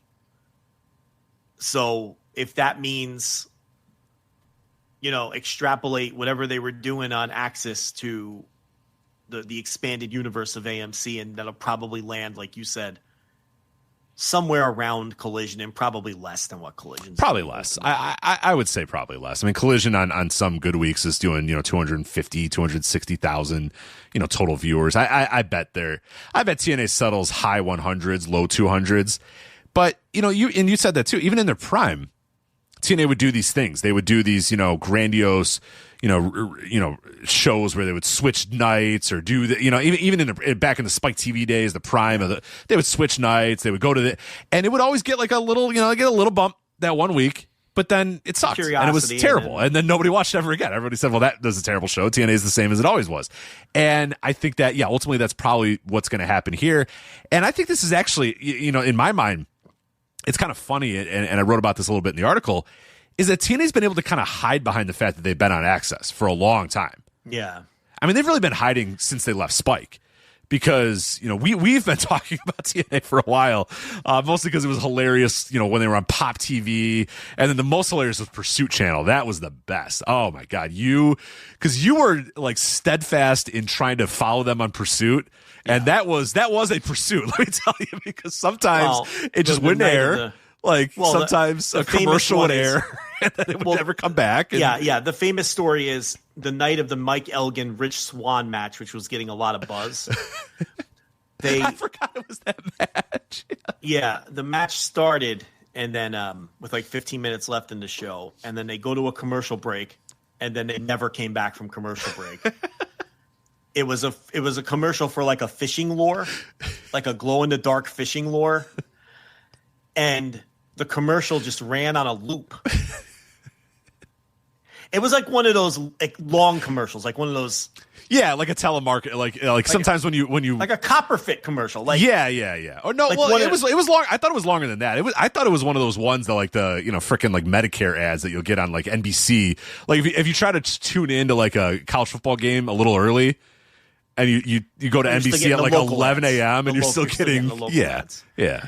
It wasn't a typical 20-second spot. It was one of those 60-second commercials, right? Where it's like, because they're trying to sell at the end, there's a 800 number fucking website come buy this fishing lure, you know. Glow in the dark. I remember the image. I think you shared it on Patreon, and it's a guy in a boat, and Twitter. It's dark. Or on Twitter, yeah. It's probably still there. Honestly. It might still be. So, yeah, it's this guy, and he's a total fisher looking dude. Yeah, he's a fisherman, and it's dark, and he's got a glow in the dark lure. It's glowing. So that commercial, and then the commercial ran again, and then the commercial ran again. And I'm like, all right, wait a minute, something's amiss. Yeah. Sometimes is Rich Swann and Michael Elgin? But I'm sure any minute now. Sometimes a commercial will run back to back. Yeah, like a little glitch in the Matrix or whatever. But it ran now we're on 10 times in a row. I'm like the wrestling's not coming back. I don't think Michael Elgin and Rich Swann are coming back. Then we got to the top of the hour, where the show normally would end, and it was still running that commercial on a loop. And that commercial just ran on a loop for another hour before I gave up and changed the channel. And what was even funnier about it is I went on Twitter, where we probably had at that time, I don't know, 15,000 followers or something. Not a small number, a decent sized number of all wrestling fans is the point. And I was like, hey, does anyone else see this? It's just a fishing lure commercial for the last 15 minutes of TNA. The match never came back. And the thing about it was not a single one of our followers was also watching, which tells you everything you need to know about TNA on Pursuit. I was the only person watching. And people were like, what's happening? What's going on now? And that opened my eyes too. I'm like, even on our hyper-specific Twitter account, which goes out to all wrestling fans, no one else was watching this fucking show. And it was the most hyped match that they had in a year, where the reports were it was a 4-star match and everything. And it just never came. The show just never fucking came back. And there were other weeks where it just never started. It never started. I remember those where it just you would turn it on, and it just never. It would show something else, and you just went, all right, well, that episode of Impact just doesn't exist then. I guess it's not going to air. Yeah. They're just not going to fucking air it. And it just wouldn't fucking even start. So that was the low point. And this is going to AMC. It'll be the strongest television they've had since Spike. Yeah. It's stronger than Destination America. Trying to think. So. Oh, yeah. It's, there's nothing. Yeah. It was on the TV Guide. It was on Pop TV for a while. Which used to be the TV Guide channel. Yeah. It was the former TV Guide channel. It was on Pop. Destination America, which it showed basically the Destination America at that point, and I don't even know if Destination America is around anymore. It was ghost shows and then TNA for and Impact. Ring of Honor. Oh, that's right. Ring of Honor was on there too. What a channel. And then Ring of Honor had a little run on there. Yeah, so it was Ghost Hunters shows and then Ring of Honor and then TNA. And then Pursuit, which was the most ridiculous because it was Impact. And then episodes of Babe Winkleman fishing. And so it was, what is it? Hunting shows. It was what the fuck is this? Who thought this was a good idea? Well, no one thought it was a good idea. It was just they needed to park it somewhere. Right. If you're off TV entirely, you're dead. So when Anthem finally just stuck it on Access TV. TV. Yeah, they saved him. It's just, it was somewhere to just keep it alive, to keep the pulse going. So, yeah. But I was going to say, my bigger picture thought was they've hit for a while. Since 2014, they've been able to basically hide on TV, and nobody really knew what they were doing. Nobody really knew the numbers. Nobody really cared about the numbers. Like you said, Brandon did some work to dig into a little bit, but in totality, most people did not know what Impact was doing or what TNA was doing weekly. They used to know. That used to be a meme, remember? The fun meme about, the 1.1. They would always get 1.0 or whatever in the demo. 1.1, 1.0, 1.1, 1.0. It didn't matter. They 1,000 things could happen. This guy could debut, that guy could debut. This is back in the Spike TV days, but the number would always be the same. There would always be this core group of people that watched TNA every single week, didn't buy any of the pay-per-views. And that was it. That was their core business. They'd have, 50,000 people maybe buy a pay-per-view. Most times it was 10,000 or whatever. And then they would have their, 1.0 to 1.1 in the demo that would watch every single week. And that was it. That was their business for years and years and years and years, no matter what they did. But then they kind of escaped all that by, basically going to obscurity, going to Pop, going to Destination America, going to Pursuit, and then going to Access where people just didn't care. That I think is going to change a little bit because there's this narrative that they're this rising company and this phoenix that's rising from the ashes and they're doing so well, and look at the live event gates. And maybe they'll do 300,000 every single week and it'll be like, wow, that's wild. I didn't know that many people were watching TNA. But there's also the flip side of this, that it now kind of becomes ridiculous that people are propping this thing up because they might get next to no people watching the show on a weekly basis. And we're going to know again probably what they're going to do. We're going to know if they're getting... I think if the show is of the quality that it is today, then right. next to no one will watch because it's right. bad. And I think that's going to, and there's going to be people that haven't watched TNA in years that are going to start checking it out again, like you mentioned, and maybe notice, hey, this show's really bad. This show's no good. LOL TNA might come back all over again. Right. And it's been gone for like 10 years because people just didn't care. It was like, well, now you're picking on a company. Don't pick on them. Leave TNA alone. They're just trying to survive out there. But now it's like, okay, you're a big boy again. You want to be a player? That comes with some, it comes with positives and it comes with negatives too, because there's going to be more of a spotlight on TNA than there has been in a long time. And that's why I think you heard those reports. The talent are thinking, oh, geez, I wish the show was a little bit better. I wish we had better bookers. They'll have this as in their to their advantage, though. They'll have this whole cottage industry of people who want AEW to die, propping them up. That's true. That didn't exist before. And they will have that. The problem is people don't have the energy to keep that up for very long. I mean, we saw that when they changed their name back to TNA at first, and they had that first pay-per-view, and someone showed up. It may have been Cardona. I can't remember who it was because it was probably last January. Nemeth. No, it was Nemeth. It was Nemeth. Yeah, because they were at Manhattan Center or whatever, and Nemeth showed up. And that show got a little bit of attention. Maybe it was Hammerstein. I forget if it was Manhattan Center or Hammerstein. But you had all those types going, TNA's back up. Oh, Justin LaBars and those being like, they're a real number two. Remember we had the whole Raj Giri. Oh my God, I forgot about that segment. We did like an hour about number twos. And we were like, they're not a number two. What are you fucking talking about? And these people just completely forgot about TNA. Yeah, they never watched it again. It's just again, they use TNA as a device to bang AEW over the head with. And be passive aggressive. They don't care about TNA. They don't want to watch TNA. So while they will have those, and I saw Bischoff saying something today about how great the deal is, and we don't even know what the deal is. Business expert Eric Bischoff, strictly business. I don't care what the deal is. It's good. It's like, well, no, hold on a minute. And it's it explains a lot. If he thinks every deal is a good deal, then maybe that's a problem. So you're going to have a lot of that though, and we know why he's doing that. I mean, it's of course. And it's so that will help them to some extent. But again, that's just talk. Yeah, doesn't mean anything.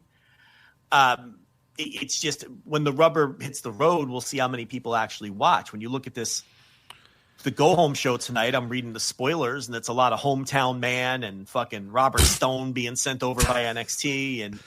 It's trash. I mean, it's terrible. Good. Yeah, it's awful. They're pay-per-view. They're main eventing a pay-per-view with Kaz and Fandango. Well, Fandango's retaring, Rich. So it's that's it for the JDC. I don't get any more JDC after this. I don't know if this is specifically his retirement match, but he's. I know he's hanging him up. He's hanging the boots up. Oh man, he's gonna leave. He's gonna leave him in the ring. We're gonna give him a standing ovation for the JDC. A lot of people get on us because we're first to take a victory lap and we never bring up when we're wrong. I'll give you one. You want one? From a very early Flagship that no one would have ever found, but I'm going to bring it up anyway. I came on a Flagship one time and I gave you 3 names of pro wrestlers who one day would headline a WrestleMania. And obviously I've blown the punchline here. But name number 1 was Dean Ambrose. It's not a bad guess, right? That kind of worked out. I don't know. Yeah. I don't know if he ended up main eventing a WrestleMania. He had the match with Brock at Mania, but that didn't really it didn't go well. But I don't think anyone's going to get on my case for that. No, that's a pretty damn good guess, and he got pretty fucking close. Yeah, he got pretty fucking close. I don't think Old Takes Exposed would be dragging me for that. No. And this is what when he's like in FCW or whatever. Another one I gave was Adam Cole. All right. A little sketchier. It didn't quite. It got to the top of NXT. Yeah, didn't quite get to the top of the main roster. Vince saw him as Chubbs or whatever the fuck his name was going to be. Listen, main event in Wembley. Yeah, I mean, so he main evented a major stadium show, just not for WWE. Again, I don't think that's Old Takes Exposed material either. I think Old Takes Exposed might say, you know what? I don't know. That one's not that bad. I'm not wasting my time on it. The third one was Fandango. Now, I don't have to bring this up. I could let this die in the embers of burn the tape history, but I picked him, and not on the basis that I thought he was anything special. but on the basis of they thought he was something special.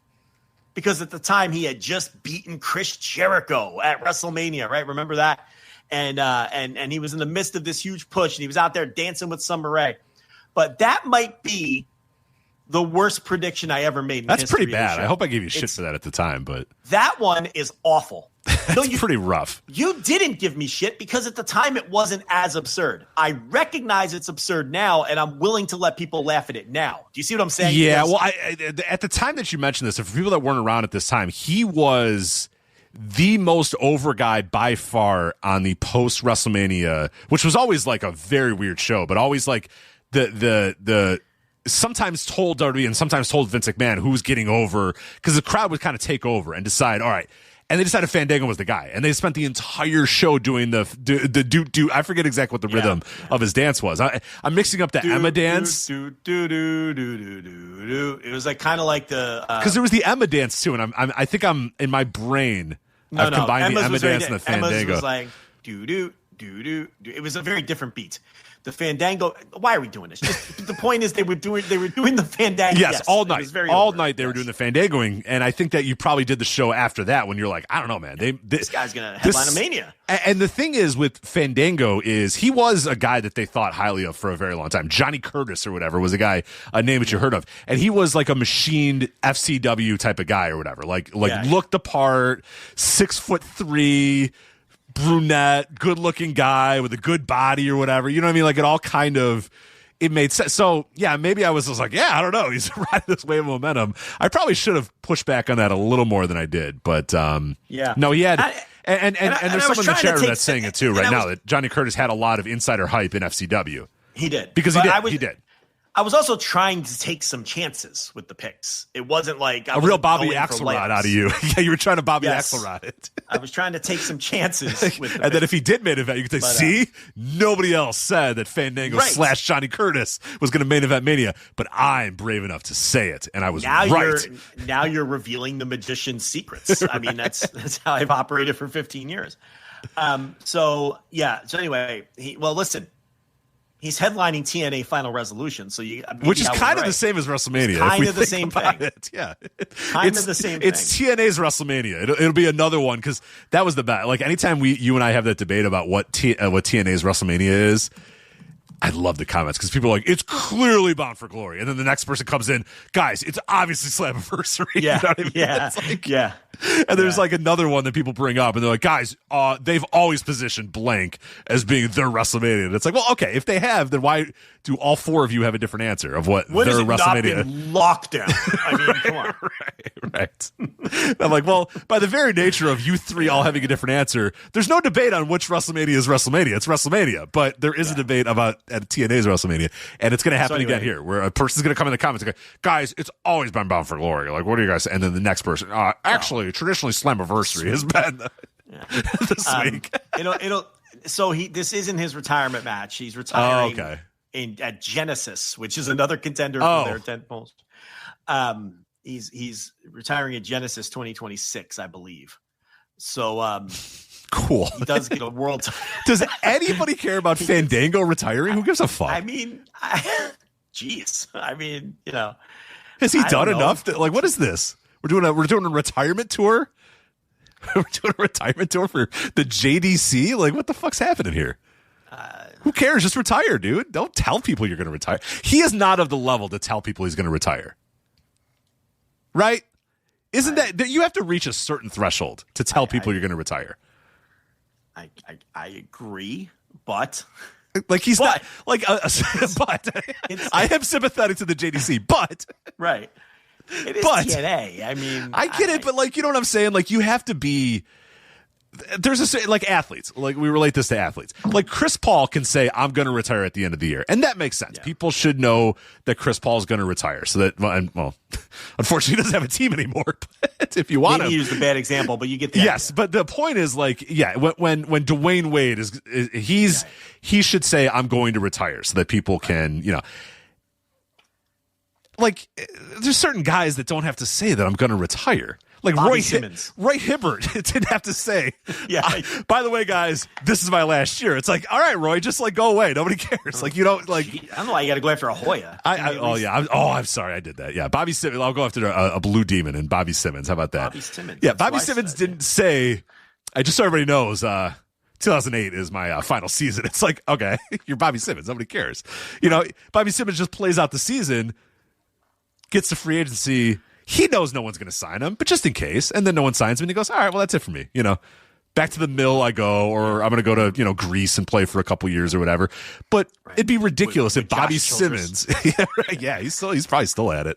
Josh Childress, he had a hell of a career in Europe. But, no, you know what I mean? Like, you can't, Bobby Simmons, we're not doing like, they're not stopping a game to say, just so everybody knows, this is the last time Bobby Simmons will ever be in Dallas. So give it up for Bobby Simmons. Like, right. Like, JDC is not allowed to say, hey, just so you guys know, it's my final time in Tampa. So it's your fucking Fandango. Bobby Simmons isn't going to get the surprise impromptu video tribute when they go to arenas for teams he used to play for. Right. Yeah, when he goes to the Sacramento, they're going to say, everybody, please put your attention to the video board where a special tribute to Bobby Simmons will play. Is what do you even show? Like, you set the pick? Like, right, it's him hitting a three, him high-fiving a guy. It's like, a really good defensive stand where the guy missed the jumper. Like, what are we showing for Bobby Simmons? As the owner comes out to mid-court to present with a little Joe Hendry plaque for him. Right. But like that's JDC, man. Like, you can't. I shouldn't know when he's retiring. Who fucking cares? Just retire. He's retiring at Genesis 2026. I don't care. Why did you tell me that? So I'm telling you. Why is he publicizing that? Who fucking cares? Rich, we're previewing the show, and not he's retiring. That's why I'm telling you. I shouldn't know that information. You shouldn't either. Nobody should know when the JDC is retiring. Right, but TNA is marketing the fact that he's retiring. Imagine that. And this is the company that's going to get. This is the company that is the new number 2, is the one that's marketing the JDC's retirement tour. I have to pretend that this company is an actual player in this industry. I mean, I wrote 15,000 words on 01. I think we can preview Final Resolution. Sure. Right? Sure. I mean, although I don't think there's a match TNA can put together as compelling as I was gonna say Sato Tanaka versus the new Hayabusa. Yeah, I was gonna say there's one match on the show that I would actually watch and maybe enjoy. But yeah, here's TNA Final Resolution. I cannot wait for your review on Flagship Plus next week. It's going to be fantastic. Oh, well, hold on. You mean on the Flagship next week? Nah, I think that's a Flagship Plus. What are we going to do on the Flagship next week? 01. Are they having a show? I don't know. Just talk about 01, I guess. I don't know. Oh, well, we're going to open up with NXT Deadline next week. Exactly. Right. So I got you. Yeah. So Final Resolution might not make the cut, but the main event and semi-main event, I cannot believe. Now, is this an actual pay-per-view or is this a TNA Plus thing? I never know. Okay. I never know the difference. Where's Garrett? I have no idea. I have no idea. Oh, by the way, where's Gerard of Body Slam? I don't know. We need Mike Gilbert. Gilbert to know. He might be in here. They're on the air. Maybe I don't know. No, they don't do Thursday nights anymore. No, they're going tonight. Oh, are they? I think so. I don't know why I'm yelling. Hold on. Mike Gilbert. He just tweeted some shit. Hold on. He's probably talking about JDC's retirement.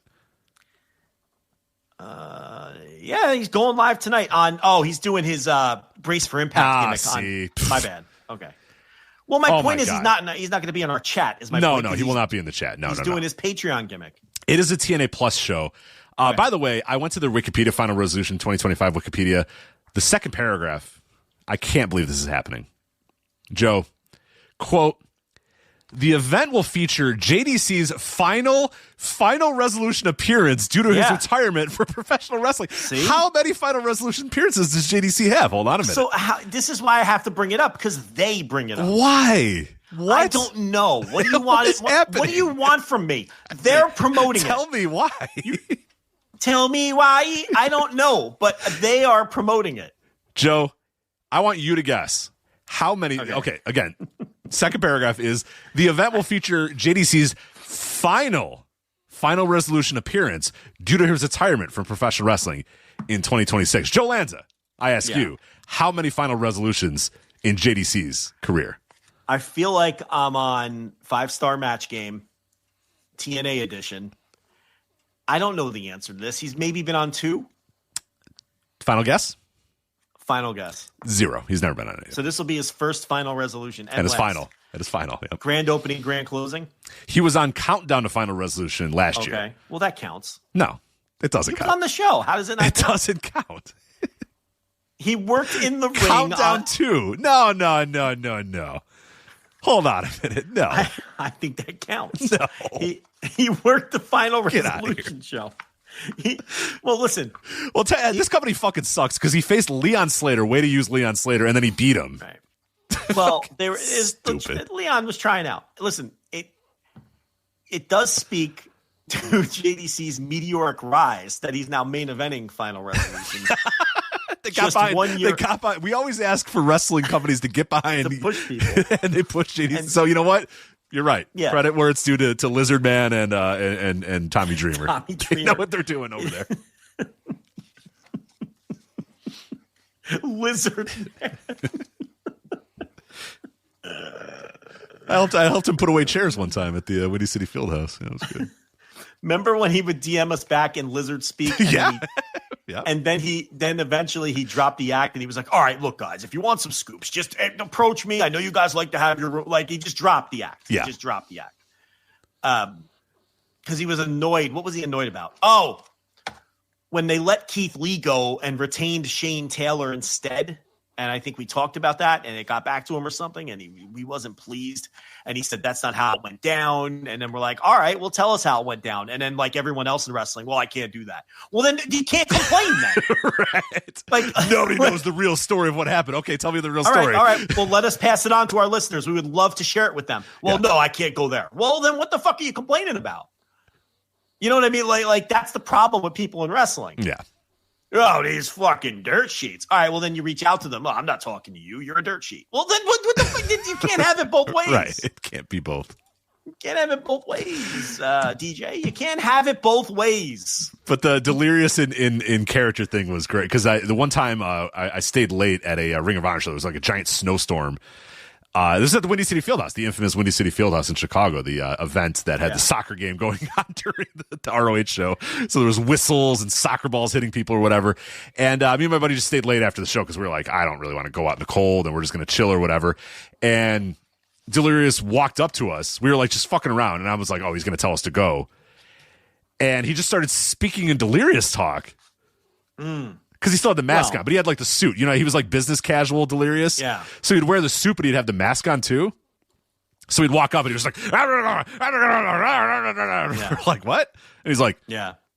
We're like, what? And he's just like, if you want to stay, can you pick up some of these chairs? And we're like, yeah, sure. You know, and then we did. And we were like, yeah, sure, no problem. Like, because he tried for a couple, and then he like looked around and no one else was there. And he was just you guys just, you guys pick up some chairs. And we're like, yeah, sure.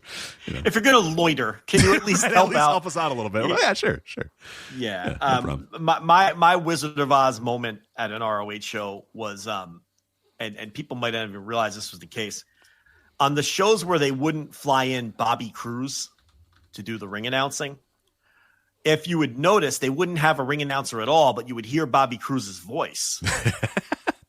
What that was, and I only saw this because because you know me, I'm a weirdo. I like to stand against the back walls. Yes, I don't like which I have adapted to. I actually took that in. It's great. It's the best way to watch a wrestling show. I told you. See, all these years of ripping me, it's the best way to watch a wrestling show. So I noticed literally behind a curtain in the Masonic Temple in San Antonio that Delirious was back there with the mask on doing a Bobby Cruz impression into a microphone and doing the ring introductions in the Bobby Cruz voice.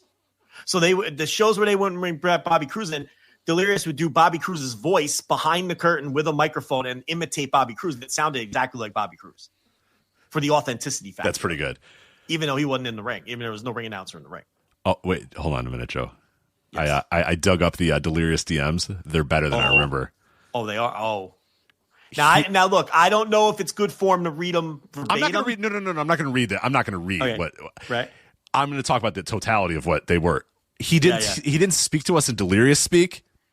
He wrote at the beginning of every single one, translated to English.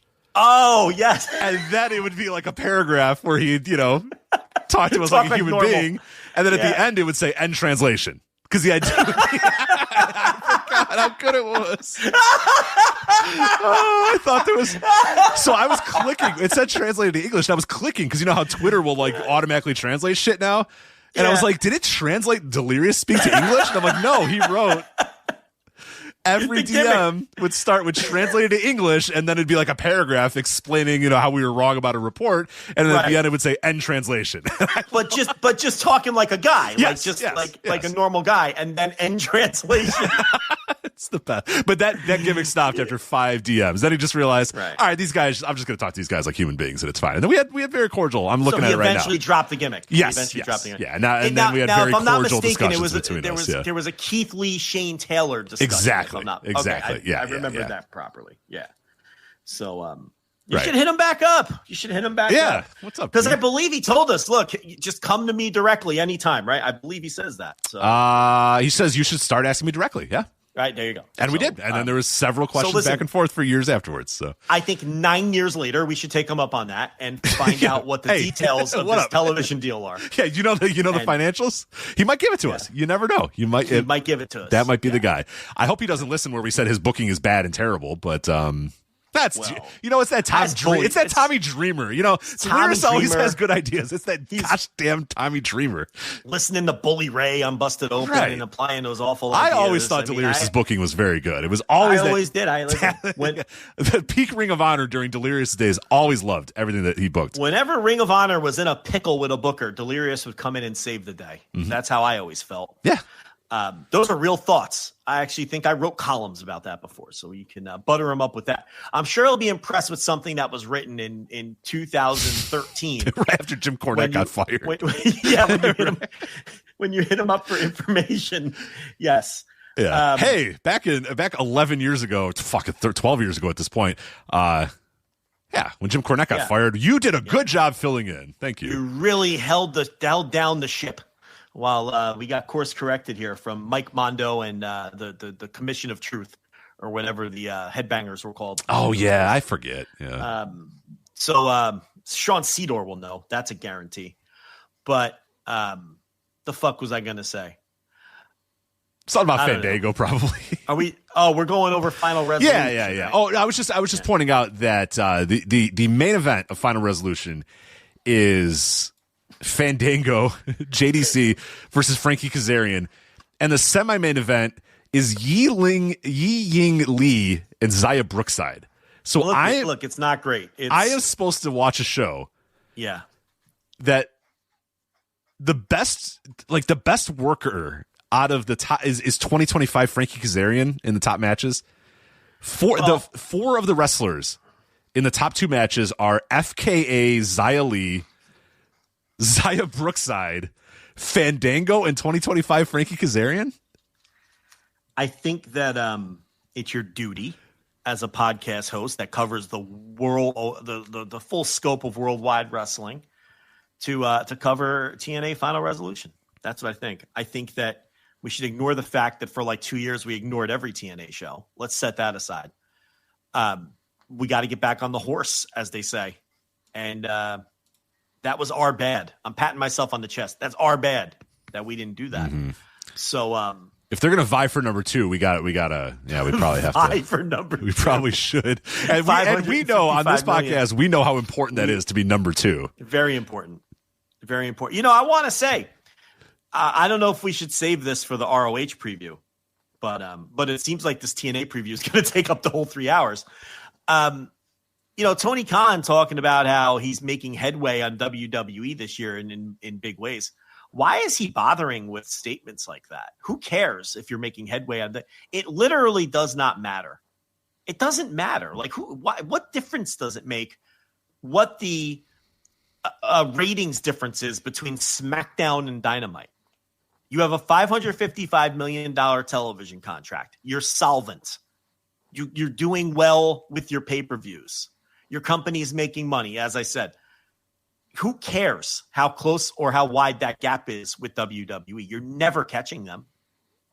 And even if you do catch them, then what? All it is bragging rights. Right. It's the Bischoff era bragging rights where it's like, oh yeah, we're beating them in the okay, great. They make now what? $800 billion more than you every single year. Who gives a fuck? Does someone send you extra money when that happens? Like, do you get a bonus? Do you get a fucking do you get a Joe Hendry plaque? What happens if you beat them in the ratings?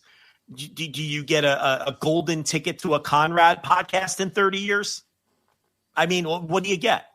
Who gives a shit? So I was very disappointed that Tony Khan made it a point to point that out this week. We're closing the gap on them in meaningful ways. There are no meaningful ways. Who gives a shit?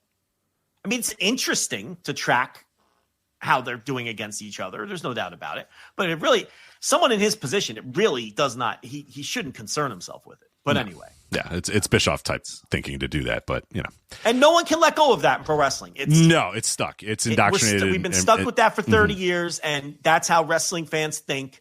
It's this Ricky Bobby bullshit. You're either first or you're last, and it doesn't make any sense. It's not how you should be analyzing the business side of this. But anyway. TNA. Yeah. Good. Yeah. Let's go. Challenge him for number 2. Yeah, sure. Wait. Against a $555 million media rights contract. All right. Sure. Well, I don't know, but my man, Strictly Business Eric Bischoff said it's a good deal, whatever deal they got. So I'm sure. Yes. That's right. That's right. Neck and neck. Yeah. Neck and neck. All right. Elsewhere on the show. So those are your TNA Knockouts World Title match is Li Ying Li defending against Zaya Brookside. Your main event is Frankie Kazarian, the TNA World Heavyweight Champion, against the JDC. This is Final Resolution as well.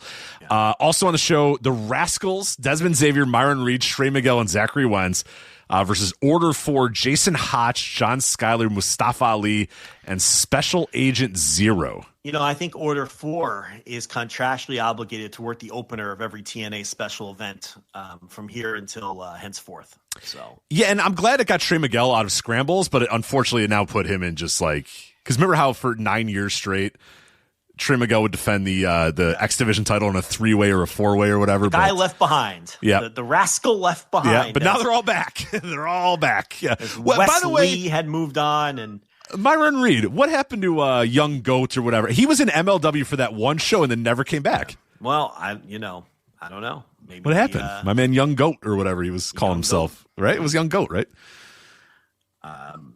I don't know. He cut a promo about how, like, I'm back in MLW, everybody. I was there live. I saw it live. He was at the Cicero Stadium, and he's like, I'm back, and I'm taking names and whatever. And then he just never. Now he's gone again. He didn't take a name, any name. He had the match against Leon Slater. They got their little Joe Hendry plaque from Stanley Tucci. Remember? They showed that. Mm-hmm. And now he's here. So good for him. Oh, dear God. The TNA Knockouts World Tag Team titles, the Inspiration, Cassie Lee and Jessie McKay, the champions, defending against Tessa Blanchard and Victoria Crawford. I cannot believe I can't sell that you on Alicia Fox is still on my television screen. What in the world? Listen, TNA is a bad promotion. God. It's bad. Street fight, Matt Cardona versus Mance Warner. Mance is too good for this company, but I like Mance Warner. I love Mance Warner. Yeah. I'm tired of Matt Cardona. I don't care if I ever see him again. Can we please just hire him back, Levesque? Is Levesque just fucking with him? Like, yes. The guy wants to come back. His poor wife is begging Levesque every week to hire him every week to bring him back. It will get Cardona off of all these other shows. Yeah. That we might watch or have to watch. Like, I'm so tired of the guy. Yeah, we're 5 years into this, like, Cardona redemption tour thing, and we're good. It had its moments. Yeah, it did, and it was fine. There was the pandemic era, death match against Nick Gage was great. Yeah, that was very fun. Novelty. It's like, who would have thought that guy would be willing to do that to his body? That was great. That was fun. That was 5 years ago. So I'm good. When he showed up and pretended he was Mox, but it was Cardona, like the whole Scooby-Doo reveal. That was fun. Yeah. That was all good. That, like, he got the mannerism, the Mox the shoulder rolls of Mox. Like, he got the whole thing. It was good. But I'm over Matt Cardona. I'm over it. There are two matches on the show I am looking forward to. X Division title match.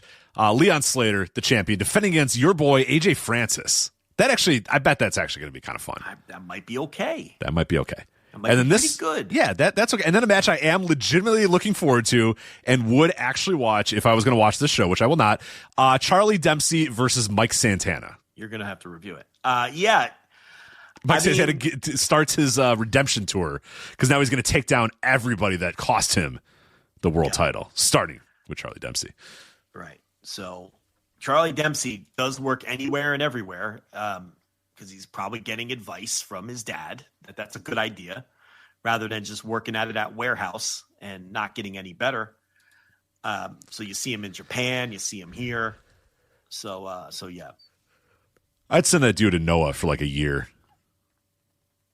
I think he'd be good in Noah for like. He is good. He's already good. He's already good. Really I think he'd be great if he just went for like a year or whatever. He's too good. He's too good for NXT and the warehouse. But I don't know what else to do with him though. You know, because he's not good enough like where he can quit and kind of go on his own and do his own sort of thing. He's kind of in that in between period that a lot of NXT guys are, where it's like you're better than this company, but I don't know what else you can really do right now. I think if Charlie Dempsey worked anywhere other than where he works, he'd be considered one of the better guys around today. He's really good. He is. He's very good. Yeah. And that concludes the period of matches that I am looking forward to. We have TNA International title, Steve Macklin defending against Channing Stacks Lorenzo. Or no, that's Tatum. Is this Tatum? Is this Channing? No. That was Channing 2 stacks of dimes next. No, I don't think Lorenzo is. Is that him? No, he's not. I don't think Channing Lorenzo is. No, he's Stacks, right? He's Stacks Lorenzo. He is. Yeah, the other guy's in the frat house. He's in right. Oh, that's right. He's in he the slept with the AEW. fishes, and then he's in the right. I forgot. So this is Channing Stacks Lorenzo. Yeah, but you're killing my bit. I always conflate them as the same guy when I Channing 2 stacks of dimes. You're killing my. Why do you have to kill I don't know bits? your bit. I don't know who this is. I say it every time. You don't. But I don't know the difference between the two. That's the problem. Rich, that's the point of the bit. No one does. So I just conflate them. And now you've ruined the bit because you've made me explain the bit because all this time, I think you're in on the bit and now you just step all. Now I can't do the bit anymore. Sure you can. How? Now you've mauled it like a tiger. Like you've just mauled the bit. It's not funny now. I can't continue with the bit like you haven't broken kayfabe on it. You're like the magician assistant who look guys, I'm not really cut in half. Watch, and you scoot over to the other and you show how it was. Can't do that. Yeah. Nah, I can't cut you in half anymore. Who you like in that Macklin Lorenzo match? Who you think's coming away with who the do I like? I like title? Steve Macklin. He's a decent worker. Channing Lorenzo stinks, so not him. But I wonder, what did Channing Lorenzo? What did he do? Where's he in the rankings of the TNA International title rankings? No, well, he's been racking up wins left and right. Don't you watch Impact? Yeah, I guess not. Yeah. Anyway, you better step it up. Do they really need an international title in this company? No. Oh. TNA World Tag Team titles, the Hardy Boys. Yes, the Hardy Boys are your champions. Right. I guess they're not the Hardy Boys anymore. They're just the Hardys. I call them the Hardy Boys. They're 40. I would say it's hilarious to call them the Hardy Boys when they're in their 50s or whatever, but they come out, they're basically the same guys. They come out, they do their fucking dances, they wear their same fucking outfits, so why would they be the Hardy Boys? Boom, boom, boom, boom, boom. You're doing it right now. You're doing the Jeff Hardy with the fucking arm sleeves. Boom, boom, boom. Yeah, absolutely. It's their fucking Jenko jeans and their with his Jenko jeans, and he's pointing his 2 fingers with the dance, and he's got his eyelids painted with eyeballs. So when he shuts his eyes, he still has eyes, and it's like glow paint that only they still have access to somehow. Yes, it's the same routine. Yeah. Peroxide. Is he still with Peroxide or no? What do you mean? Jeff Hardy, remember his band Peroxide? Oh, but it no, was I spelled know with a question mark and an X, and that was Peroxide. Oh, well, shit. I mean, when you start a band in 1992, that's what you do. I don't think they were no, that was Jeff Hardy's band was in the mid 2000s. Peroxide. You don't remember Peroxide? Oh, it's only over 20 years old, not 30. Yeah, okay. Yeah, come on. No, I know nothing about Jeff Hardy's band. You don't know Peroxide? This is the first I'm hearing about peroxide. Oh, come on. I thought you meant is he using peroxide in his hair to get that white yeah, appearance. I don't know. Maybe That's what I thought you meant, because I know nothing of Jeff Hardy's band. No. What do I look like? Music of the Mat? I don't know. talk to Rich. He'll know. Andrew Rich will know what's going on there. So the Hardy Boys will be defending their TNA World Tag Team titles against High Rise. Mm-hmm. Are High Rise part of Dark State or no? They're separate? Tyreek Igwe. Yeah, and what's it? Tyson DuPont. Yeah. Yeah. Tyson DuPont. So this DuPont, I gotta look up. Does this DuPont? I hope he wears. If my man doesn't wear amateur wrestling gear, why'd you take the name DuPont? Let's see. Not really. No, he doesn't. Going to be disappointed. Fuck! Come on, man. I mean, High Rise. JD Olivia is spinning in his grave at this man taking the DuPont name and then not wearing amateur wrestling gear. Well, it was one of the choices on the NXT spin the wheel name generator, and that's what he got. All right. They are not part of Dark State. Okay, I thought they were part of Dark State for some reason, but they are not. Did you ask that? Because I did, because I thought the Hardys were feuding with Dark State, but maybe that was in the past, and now they've moved on, and now they're facing High Rise. Was Out the Mud not available, or what happened? Like, why is High Rise getting the title they're shot? not part of Out the Mud. No, I'm saying was Out the Mud not available to go High for Rise this? is not part of Out the Mud. I didn't say they were. I'm saying the Hardy Out the Mud, in my mind, are better contenders for the TNA World Tag Team titles. Oh. I'm wondering, were they not available? Were they booked somewhere else? Were they doing a shot for the Gunkles? Were they doing a shot for the Gunkles or whatever? Like, where is Out the Mud? Are they not around? I think half of Out the Mud has been released, but anyway. Oh, really? Is that true? I don't know if all of Out the Mud is still around. Well, because Scripps is clearly not around, right? But like, was it Lucian? Well, Jada Parker, I think, is still loosely affiliated with Out the Mud. I thought one of them got released. I don't think that. I think Out the Mud is still an active. Are they still good? Okay. I'd say they were good. I said they were an active act. No, I mean, good as in employed. Oh.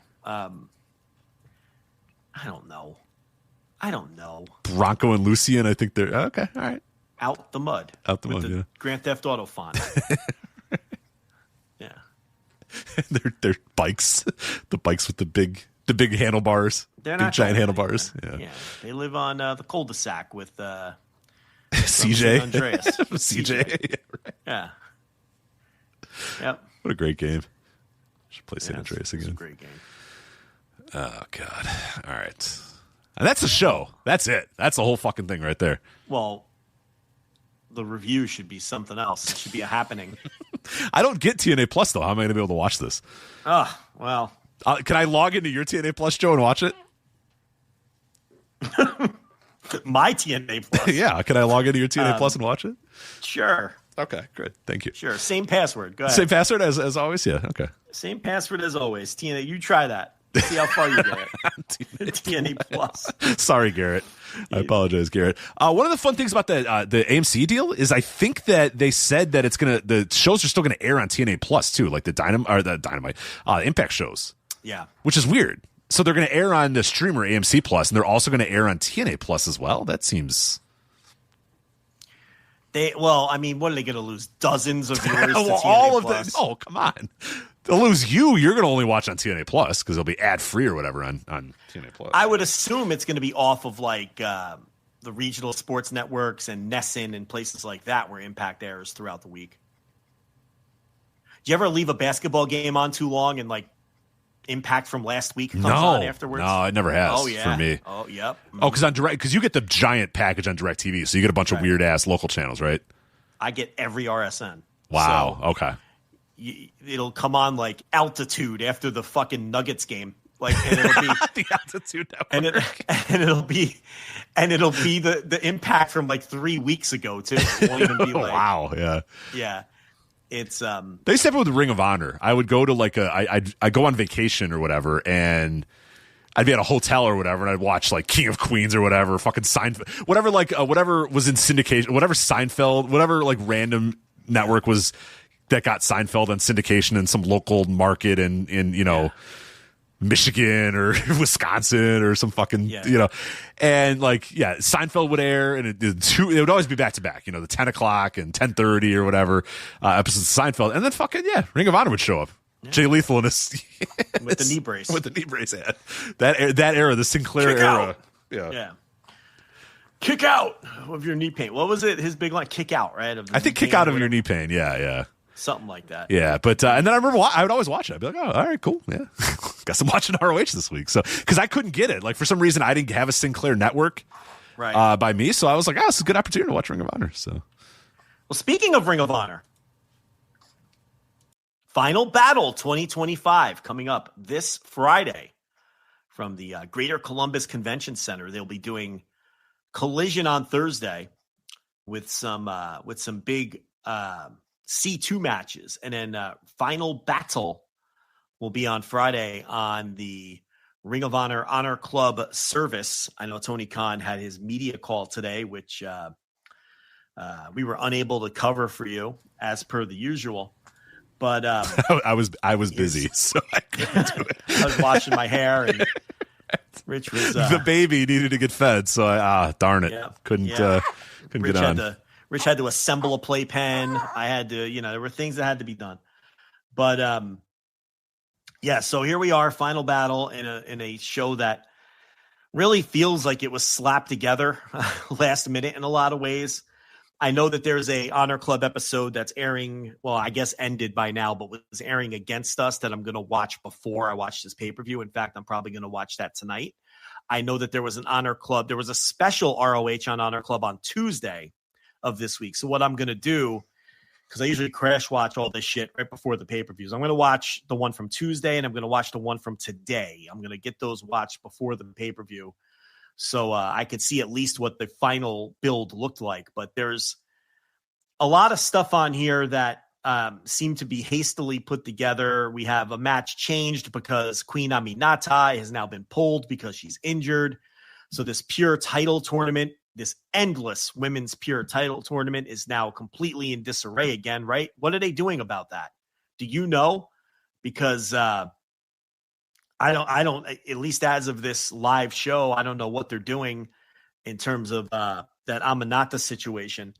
But you also have stuff like the ROH tag team title match with Sammy Guevara and the Beast Mortos against Adam Priest and Tommy Billington. The problem is, like, they never really bothered to push Adam Priest or Tommy Billington, at least as of the results that I was checking out when that match was announced. I don't know if they recently taped anything with that team to make them more viable challengers. But my overall point here is it just feels like there's not a ton of effort put into the ROH pay-per-views in terms of building to the matches. That example that I just made, for example, Billington and Priest, when I looked it up, and I'm going to pull it up now too to see, I don't even think they had worked any tag team matches in ROH to this point, but now they're in a tag team title match. I think the last time we saw them in AEW, they were losing that short feud to FTR, which is fine. Those matches kicked ass. And back in ROH, right, here it is. They worked a couple of 6-man tags with Jay Lethal, one against the Dark Order and one against the Frat House. So, and now we're sticking them in, and that same team lost to the Death Riders on a Collision a couple of weeks ago. So they haven't even worked any tag team matches in the Tony Khan universe, let alone ROH, since they lost to FTR all the way back in September. But here we are, and they're just getting a tag team title match. That's just, it's lazy booking. It's sloppy and lazy. Yeah, more lazy than sloppy. It's lazy booking, even if I'm okay with why I love that team, Priest and Billington. Yeah. But here, if you have any sort of planning or any sort of foresight, just and that extends throughout this card too. With any amount of foresight or any amount of planning, you would just say, okay, look, let's just have these guys win a couple times. We're not asking much. I don't think you and I are asking for them to go on a 10-match win streak or whatever. A couple wins. Couple appearances on TV. Something, just a little bit of effort. Just something. Yeah, it's the same thing with the national title match, too, with Dalton Castle. It's just like, if you know your Dalton Castle is going to be the guy that's going to go for this title, which is ridiculous, but have him win a couple times. Have him win a couple singles matches. We don't ask for a lot. No. I mean, it's just, And that's what makes it feel just like it's thrown together last minute with no planning at all. We are being told, and remember, we go live on Thursdays, that Deonna Purrazzo is just going to go straight through and face Billy Starks. I think that's been announced. We're being told that's been announced. Yeah, okay. Because I know that, Aminata was out. So, yeah, okay. All right. That's fine. What I think Tony should do. This fucking tournament. What's worse? What is the worst tournament? Because that women's tag tournament, man, I don't know. Brutal. It's fucking terrible. What I think Tony should do with this ROH Women's Pure Titles tournament situation with no Queen Aminata is have Purrazzo and Starks wrestle for the interim. Oh, you stole my joke. I had that joke on the title. Discord. Did you see that or no? No. Oh, God. Okay, go ahead. Well, you killed my Channing Lorenzo bit. So you killed my, because I have it in my notes too. I said, do a bit. My notes say here, do a bit on Aminata not being able to be in the tournament. So say it's for the interim title. Well, fuck you is what I say, because you killed my bit and I just killed your bit. All right. Well, we're even then. I guess so. The game continues. But, so I guess we'll get Purrazzo for Starks for this totally unnecessary title. Listen, I'll watch Nigel McGuinness and Lee Moriarty wrestle a 30-minute Iron Man match. Fuck yeah. Hell yeah. I'll watch that for my own amusement. And then we have Sky Flight challenging. Why are you laughing? Just the idea of Scorpio the final. I'm saying the final. It's not going to be the final. But Tony Khan's like 9th attempt at Scorpio Sky, making Scorpio Sky a thing, is Sky Flight. It's just, the one fat Martin brother, Scorpio Sky. It's like, what are we doing here? Come on. Like, really?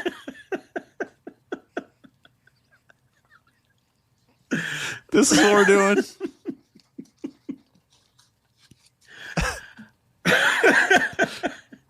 Sky Flight. Sorry. Go on. Carry on. Challenging for the ROH World 6-Man Tag. The prestigious. Against Shane Taylor Promotions. All right. Carly Bravo, which I just found out this week that it's Carly and not Charlie Bravo. Have I been saying Charlie Bravo and you never corrected me? You used to call him Black Troop instead of Blake Troop. And yikes. Yeah. Blake Troop's a different man. That's a whole different. I'm not even related to. I thought it was Charlie Bravo. Why is it not Charlie Bravo? Why is it Carly? Shouldn't it be Charlie Bravo? I don't know what you want me to say. Okay. Would you agree that it should be Charlie Bravo? That's what you want me to say? Yes. Well, his name's Carly Bravo. Oh. Well, it's probably not his shoot name. I doubt it. So then why is he not Charlie Bravo? I don't know. Why don't you ask Tony Khan? I don't know. Ask Carly Bravo. Oh, goddamn. It is a shoot name. All right. Well, he showed you, didn't he? Good thing he's good thing he joined the military service. Then. I think the egg is on your face. Well, yeah. Well, no, he's legit. Yeah, he's a legit veteran. So good for him. The Black Troop. No, that is it. Jesus Christ. Blake Troop is not a. Okay, no, I understand that. I'm saying he's a Black Troop. Yes, he is. Like you thought Blake Troop was Black Troop. I didn't think he was a black man that was a troop, though. No, I thought his name was Black Troop. Yeah, I didn't know what he. I thought he was like a masked man in like that's an old. That's like a territory. That's like one of every territory having an assassin or whatever. Yes. Black Troop just is like one of those guys that would face, Jake Roberts in a Mid-South from parts unknown, Black Troop, and it's like some guy in a black mask or whatever. Ding, ding, ding, ding, and then, and then he just back then he would have a swastika on his chest, too. He would have a swastika on his chest, yeah. Right, but then he would lose. Jake Roberts would get the better of that man, and it would be over. He'd hit a DDT, and that'd be the end of him. You probably never see him again. Yeah. All right, so... we got to carry on with this 100% serious preview of Final Battle. Yes, please. Yes. Mercedes Moné defends the World Women's ROH, I got those words in the wrong order, but television title against Red Velvet, who she just beat to unify the interim. I like Velvet's Women's... chances in this one. What do you think? She's scouted her opponent. She knows. She's wrestled her a couple times. She's fresh off of an injury, but now she's had a couple of matches under her belt. I like Red Velvet's chances here. What do you think? Seriously, can you bet on this? I hope so. You definitely cannot, right? Who's taking action on Ring of Honor? I don't know. Please find a place that is doing that. Well, at least Monet built the match on Dynamite. So they're trying to look. They're putting Monet as an ROH title holder, and they put her on the show. And that'll get eyeballs. That'll get eyeballs on the show for sure. Well, I don't know how many, but they put some. They put Ricochet on the show. Yeah. So, and in the main event, they just threw a bunch of guys in the survival of the fittest match. Roosh, his back is hurting. He can't lay down for 1, 2, 3. So they decided to do survival of the fittest. So. No, come on. You can't throw those accusations. Yeah, those are baseless accusations. Totally baseless. And not his character at all. So no, there's. It wasn't when he found out the finish. Although the timing is conspicuous. Whoa! My knee. Oh. Yeah. The damnedest thing happened getting out of the shower this morning, Tone. Yeah. Right after that call that you and I had, I went to take a shower and you wouldn't believe it. Yeah. My knee is really hurting. So Bandito will get in there with the Beast Mortos, Hechicero, Sammy Guevara doing double duty. Sure. I like that Sammy has to do. I thought when I did a little bit of a preview of this on last week's Flagship when we did it on Friday, and I read it and I was like, I stopped my recording. And I was like, I got the notes down. Like, Sammy Guevara is in 2 matches. Like, what the fuck am I doing? Like, where'd I get these notes from? And I'm like, Cage Match has got this wrong. And what the fuck? So then I went to like 4 different places to find the freaking card. And then I realized, no, Sammy's just doing double duty. So, yeah. Because I figured it was impossible. Somebody must have gotten fucked up or they didn't update it after the Roosh injury. So, they didn't know that Sammy wasn't still defending it. No, he's just doing double duty. So. And then Commander's in that match, and Blake Watermelon Sugar Christian is also in that. I think it's a different song, Vanilla Swirl. Vanilla Swirl. Yeah. What did you say? Watermelon Sugar. Watermelon Sugar.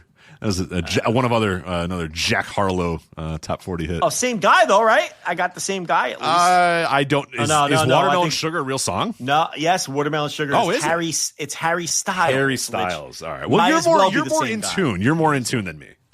May as well be the same guy, right? So, I think I know that. No. I know the difference of Harry Styles and Jack Harlow. They even do the same type of music. I don't think Harry Styles does. I don't think he's a hip hopper, right? Do you really want to die on this hill? I don't. Harry Styles. I bet they both have awful haircuts. Oh, undeniably terrible haircuts. Yeah, Jack Harlow's got a horrible haircut. Jack Harlow just doesn't bother doing anything with his hair, and it's just that crusty look that these Zoomers enjoy. Mm-hmm. Is he a Zoomer? What is he? I think he's too young to be a millennial. Yeah, I think he's got to be a Zoomer. He's got to be. He's 27. He'd be the very He's got to be a Zoomer. He's a Zoomer, right? How old is Harry Styles? Let's see. I want to say Harry Styles is a little older. I'm definitely going to ask an AI to annoy you. He is 31. Yeah, see. Yeah. Now he might be a late millennial. He might be a late millennial. Yeah. He was in the One Direction, if you recall. Yeah, and that's what I'm saying. Ask your little AI over there. Do Harry Styles and Jack Harlow make the same type of music? They don't. I will ask Gemini. Yeah, please. Okay. This answer can only be answered by an AI. Yes. Do Jack Harlow and Harry Styles make the same genre? Thank you. Yeah, that's a good question. Yeah. Of music. Okay. And just to be sure, I'm going to ask ChatGPT too. So we have a wide range of answers. Yeah, no, Jack Harlow and Harry Styles are generally categorized in different primary music genres. Jack Harlow is primarily a rapper and singer, with his music typically falling under the hip hop and pop rap genres. Harry Styles is a singer-songwriter and actor, characterized by such genres as pop, rock, soft rock, and synth pop, often incorporating influences from 1970s classic rock and folk. While both artists achieved success on the pop charts, that sounds terrible. You don't know Watermelon Sugar, really? I don't know it. No. Well, I'm going to sing a few bars. I'd love it. Yeah. Is this going to get us copyright struck again, though? Because that happened last time, and I don't want that. Watermelon sugar. Watermelon sugar. You really don't know that one? No. Okay. Well, I didn't sing enough to get copyright struck. Okay. Where have you heard this song? Like, where would I have heard this song? Well, I have a 10-year-old daughter and a millennial wife. I mean, where would I not hear Yeah. it? All right.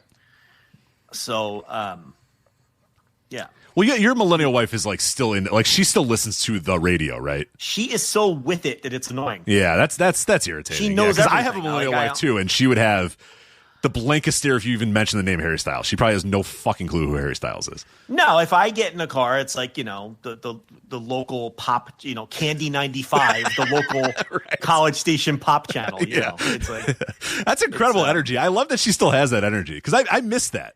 She's all over. But then she'll quickly switch to like outlaw country on Sirius. It's or slut rap, like like fucking Cardi B and Megan Thee Stallion. Loves that shit. Yeah. Okay. She'll come home telling me she's gonna swipe my nose like a credit card. And that's a very dirty lyric, Rich. You could use your imagination. I can see where that's going. Yeah. Yeah. Like, so she's all over the place. But the point is, on top of all of it. Okay. So, and I will swipe my nose like a credit card. Yeah, you're like, gladly, let's go. I agree to that transaction. Right. I agree to that transaction. So yeah, Blake Watermelon Sugar Christian in the I got the wrong song and the wrong guy. It's a Jack Harlow gimmick he's doing, correct? Yes. Not a Harry Styles gimmick. Correct. Correct. All right, so that's your survival of the fittest ROH world title match. Yep. Look, there should be some good wrestling on the show. And as I said, admittedly, everyone knows I'm not locked into ROH on Honor Club like Rich is. So what I will do is I will catch up with the last 2 or 3 episodes before I watch the pay-per-view, do my due diligence. But I know for a fact some of these matches have not been built. No. There's no rhyme or reason to at least 4 or 5 of these matches minimum. So that's ROH Final Battle. I think that's really at this point, now that we're a couple years into this Ring of Honor thing, that's which is so frustrating for me about this is I know these pay-per-views are going to be good, but they could have a little, like, there could be some real thought to them. There could be some real juice to it. There could be there's no reason for it to be lazy and haphazard and second rate and all that, because that's kind of what it comes across. And it doesn't have to be. There can be, Ring of Honor can have a purpose and have a reason to exist. And these shows can feel, they're clearly not AEW main roster matches, but they can have more build. They can have more feel. They can have more just thought put into them. Like you said, like have a little bit of an idea that Adam Priest and Tommy Billington are going to go for these titles a couple weeks from now and have those guys wrestle a bunch of times. And the worst thing that ever happened was that Tony Khan got kind of bullied out of promoting Ring of Honor on AEW. And we talked about at the time how stupid that was. And he should just not have listened to those people. And now you have no fucking clue. So nobody that watches AEW anymore has any idea this Ring of Honor show's happening. Mercedes, at least to her credit, like you said, tried to build it up and try to give some people. But for the most part, it's out of sight, out of mind. So I don't know. There's just no new audience that's ever going to watch and ever discover Ring of Honor. It's just the people that know Ring of Honor because we know Ring of Honor. And that's it. They never are going to get anybody new to watch the show ever. And it's just impossible to sell this to a normal person that's not just obsessed with wrestling. Like people like us that cover it or people that listen to the show or whatever. Like, we're the ones that are going to watch this, but how do you sell this show to anybody else? You just don't, and you can't, and they don't try to. It's just weird. I just don't understand what there's an ecosystem where Ring of Honor can exist and should exist and be beneficial. I just don't. I don't know. I don't know what it is. It's at this point now, a couple years in, it's just perplexing. But this show will be good. I'm sure it will. I'm sure it'll be very good. Dude, it's just Tony overextended, right? Oh yeah. There's no need for him to still be booking this show week to week.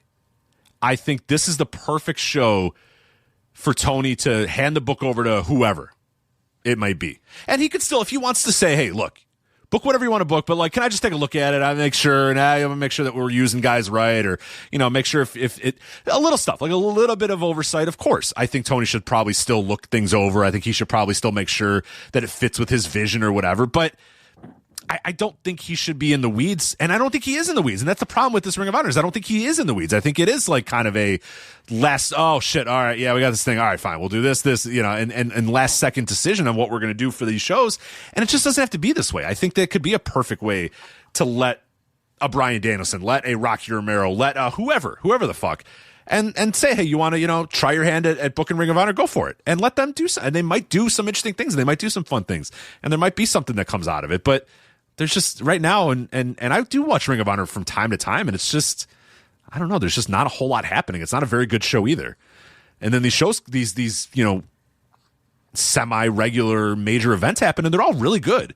And you watch the wrestling, and you're like, damn, I'm glad Ring of Honor exists. This is really cool. This thing could have died. I mean, I remember there was the last one where Sammy turned heel and the Von Erichs or whatever, and I was like, this is good shit. Like, I'm glad this thing exists, and I'm glad that Tony Khan saved this thing. But then, we have a lackluster build to a pay-per-view, and I'm like, it just could be more, and it just never. And I'm not asking it to be an actual competitor in the marketplace. I know it's not going to be that, but it just should have a little bit more thought put into it. I'm banging my head against the wall. It's never going to happen. So whatever. Well, you're saying Tony's not in the weeds with it. I don't think that's the problem. I think the problem is there's nobody in the weeds with it. Yeah, right. It's make it someone's job to book the thing and make it cohesive and make it as interesting as possible, if nothing else, to allow them to cut their teeth at booking pro wrestling. And that doesn't mean Tony can't handle the big picture stuff. It doesn't mean Tony can't say, hey, here's who the world champion is. Here's who I want to build to be the next world champion. Now you get us there, and you hand me over what you want to do on TV every week, and I'll give you a stamp of approval. And like you said, he can make his changes. Oh, I don't want to do this. We got to push this person stronger. Oh, I don't want to beat this person here. Oh, I think that this would, he can amend. But I don't know. Is Tony too much of a control freak? I think that might be, I think that might be the case. That much stroke to someone to, even if he's controlling the big picture and booking, he can even book the pay-per-views several months out and then tell a booker, get me there. Now book backwards and get me to these matches. Chris Hero. This is what I want. And he's got dudes. He's got guys back there that I think you could trust with this. Like someone like a Chris Hero is a great example. Someone brought him in the chat room. I forgot to mention him. He's a great, I'm pretty sure that if you told Chris Hero, here's the card I want for Final Battle. It's October. Get me to Final Battle. And, do whatever you want. Show me the weekly cards. Show me, give me a rough idea. I'll watch the show and see what I think or whatever. But no one's watching Ring of Honor. You can let someone like that you trust, and I would assume that someone like a Chris Hero who's there and has, again, any of those guys that are in that room, any of those right-hand men, how you can trust those guys enough if you're not a total control freak, which clearly Tony is, but if you're not a total control freak, you could let those guys, spread their wings a little bit, and who knows, maybe Chris Hero has a good idea, or some guy gets over, or just something, but really nothing happens right now with the show. There was somebody in our Discord that was asking, who has gotten more over from this show? Who's got, since Ring of Honor has existed, who has benefited the most? What single Athena. talent? Probably Athena, right, would be the one. She got to All In based off of... No, she's not the one. She's the only one. She's probably the only one, right. I mean, who else? And then who's gotten better, in ring? From working Ring of Honor? Hard to say. I mean, I'm not qualified because I don't watch it week to week. There could be, if I watched it week to week, I could have a better answer. Yeah, there might be a couple people. But the answer might be no one, or it might be someone. I don't know. I'm going to go back and watch a bunch of it this weekend, so maybe I'll have a better feel for it. But a lot of it, there's a lot of overlap, obviously, in the two rosters. There's some people who pretty much are only working ROH, like Sammy and his group, and the aforementioned Shane Taylor Promotions. They're pretty much an ROH act. Red Velvet's an ROH act. These are acts that only pop their head into AEW. And of course, there's the whole crew of ROH people who don't make the pay-per-views that are working ROH week to week. Yeah, Beef and those kind of guys, like that level of dudes. Yeah, and I just feel like, and maybe this is happening, but if it is happening, whoever's doing it is doing a poor job. I feel like we're saying, it should be someone else's job to book the show. And Tony could just handle the broad strokes and override anything he feels like overriding because he's Vince McMahon. You know what I mean? So it's that's how it should be. He can even do it where he brings in, he assigns a different booker to book between each pay-per-view and offers a $10,000 bonus to whichever show draws the best. I mean, incentivize people to do a good job and to build stars and to build interesting shows. I mean, think outside the box. And like you said, you might learn something about the people that work for you that you're not learning when you're just brainstorming ideas with them for Dynamite every week. Right. And yeah, you as a booker of AEW might say, I never thought of that guy in that position. That's a good, you know what? That's actually not a bad idea. Sometimes you got to get out of your own mind and let someone else. Because Chris Hero, I'm just using him as an example or whatever. He might have a better way to use Blake Christian than you do, and you go, goddamn, hold on a minute, that's actually not a bad idea. Maybe we do that with Blake Christian moving forward, or Commander. That's an interesting thing. Like whatever. Like I don't know. I'm not, but we're never gonna know because. It's just, it's just completely out of sight, out of mind for the most part for everybody. Or there's ideas you can execute with far less stakes and risk, right? Because it's ROH. Yeah, try something out. Do a risky heel turn, or put together a faction that you're on the bubble on, and you can test run it, or see if that type of idea will work on where there's less risk, and then maybe apply that to Dynamite. I mean, I don't know. It just feels like an asset that's just wasting away. It constantly feels like it's on hold until Tony finds a TV deal he likes. Right. Which is not going to happen. He's not going to find that deal. But the thing is, while you have it on hold, people like us and people who listen to us and other random fans are like giving up on this because it stinks. Right. Because it's been in a holding pattern since he bought the fucking thing. I'm not compelled to go watch this. No. Who's going to give Ring of Honor a TV deal at this point? Like, I mean, what would you sell that as? What you would get in the room and sell this current state of Ring of Honor to someone? No. What you do is you get in the room and you sell, I have a proven track record of producing pro wrestling television that draws a rating. That's what you sell. Cool. Can we have AEW then, is what I would say if I'm in that room. Well, that's probably what's happening half the time. But he claims he's gotten offers, but he's claiming they weren't good enough offers and worth his time, the money. Which he hasn't flat out said the money, but we all know that's what he means. Right. He's saying they haven't gotten an offer that he thinks is that is the right offer, which will he say, if you read between the lines, it's not enough money. So, I don't know. Here's the thing. You can't be just taping this before fucking Dynamite either. With a different LED board on the fucking railing. And I'll tell you, as somebody who's been to live shows, it's a drag, man, to go. No one cares. It sucks, and it makes going to a Dynamite a little bit worse too, because you kind of like I'm one, and I'm a sicko, and I shouldn't do that. I should just say I'm gonna leave, you know what I mean, or I'm not gonna get to the show early to watch Ring of Honor. Why do I give a fuck? But I go early because I'm like, Ring of Honor's taping or whatever. But it makes it a longer night, and it's a drag, and nobody cares. And I went to one Ring of Honor taping after a Dynamite, and it was like, there was hundreds of people left afterwards. You know what I mean? It was me and a couple of sickos that are just sitting there watching this Ring of Honor show. And I'm looking around. I'm like, what am I doing here? I'm like, go home. Like, you don't have to watch this. Like, and it's a drag. And like you said, it's you change the LED boards, you change the ring aprons, but it's a bad vibe being at a Dynamite when they're taping Ring of Honor. So there's got to be a better way. I understand not wanting to invest in taping these matches that you're putting no effort into. But he used to. They used to do them in that which little studio were they doing them in? I forget. But you remember that's where they were doing the ROH tapings, like once a month or whatever it was. It was essentially I forget. Yeah, I forget where that was, but I remember. Yeah, I remember. But again, that's an investment that costs money, you know, and it's like it's easier when you already have the television crew there and it's set up, and at that point you're just flying in people for 3 matches or people who might be there anyway, and it's just. But again, like you're saying, that makes it harder to sell. Show me what I'm buying. Oh, well, we're taping these matches before my A show. How do you phrase that to the person you're trying to sell this thing to? Like, you're getting these leftover matches that I tape before and after the show that people care about. Right.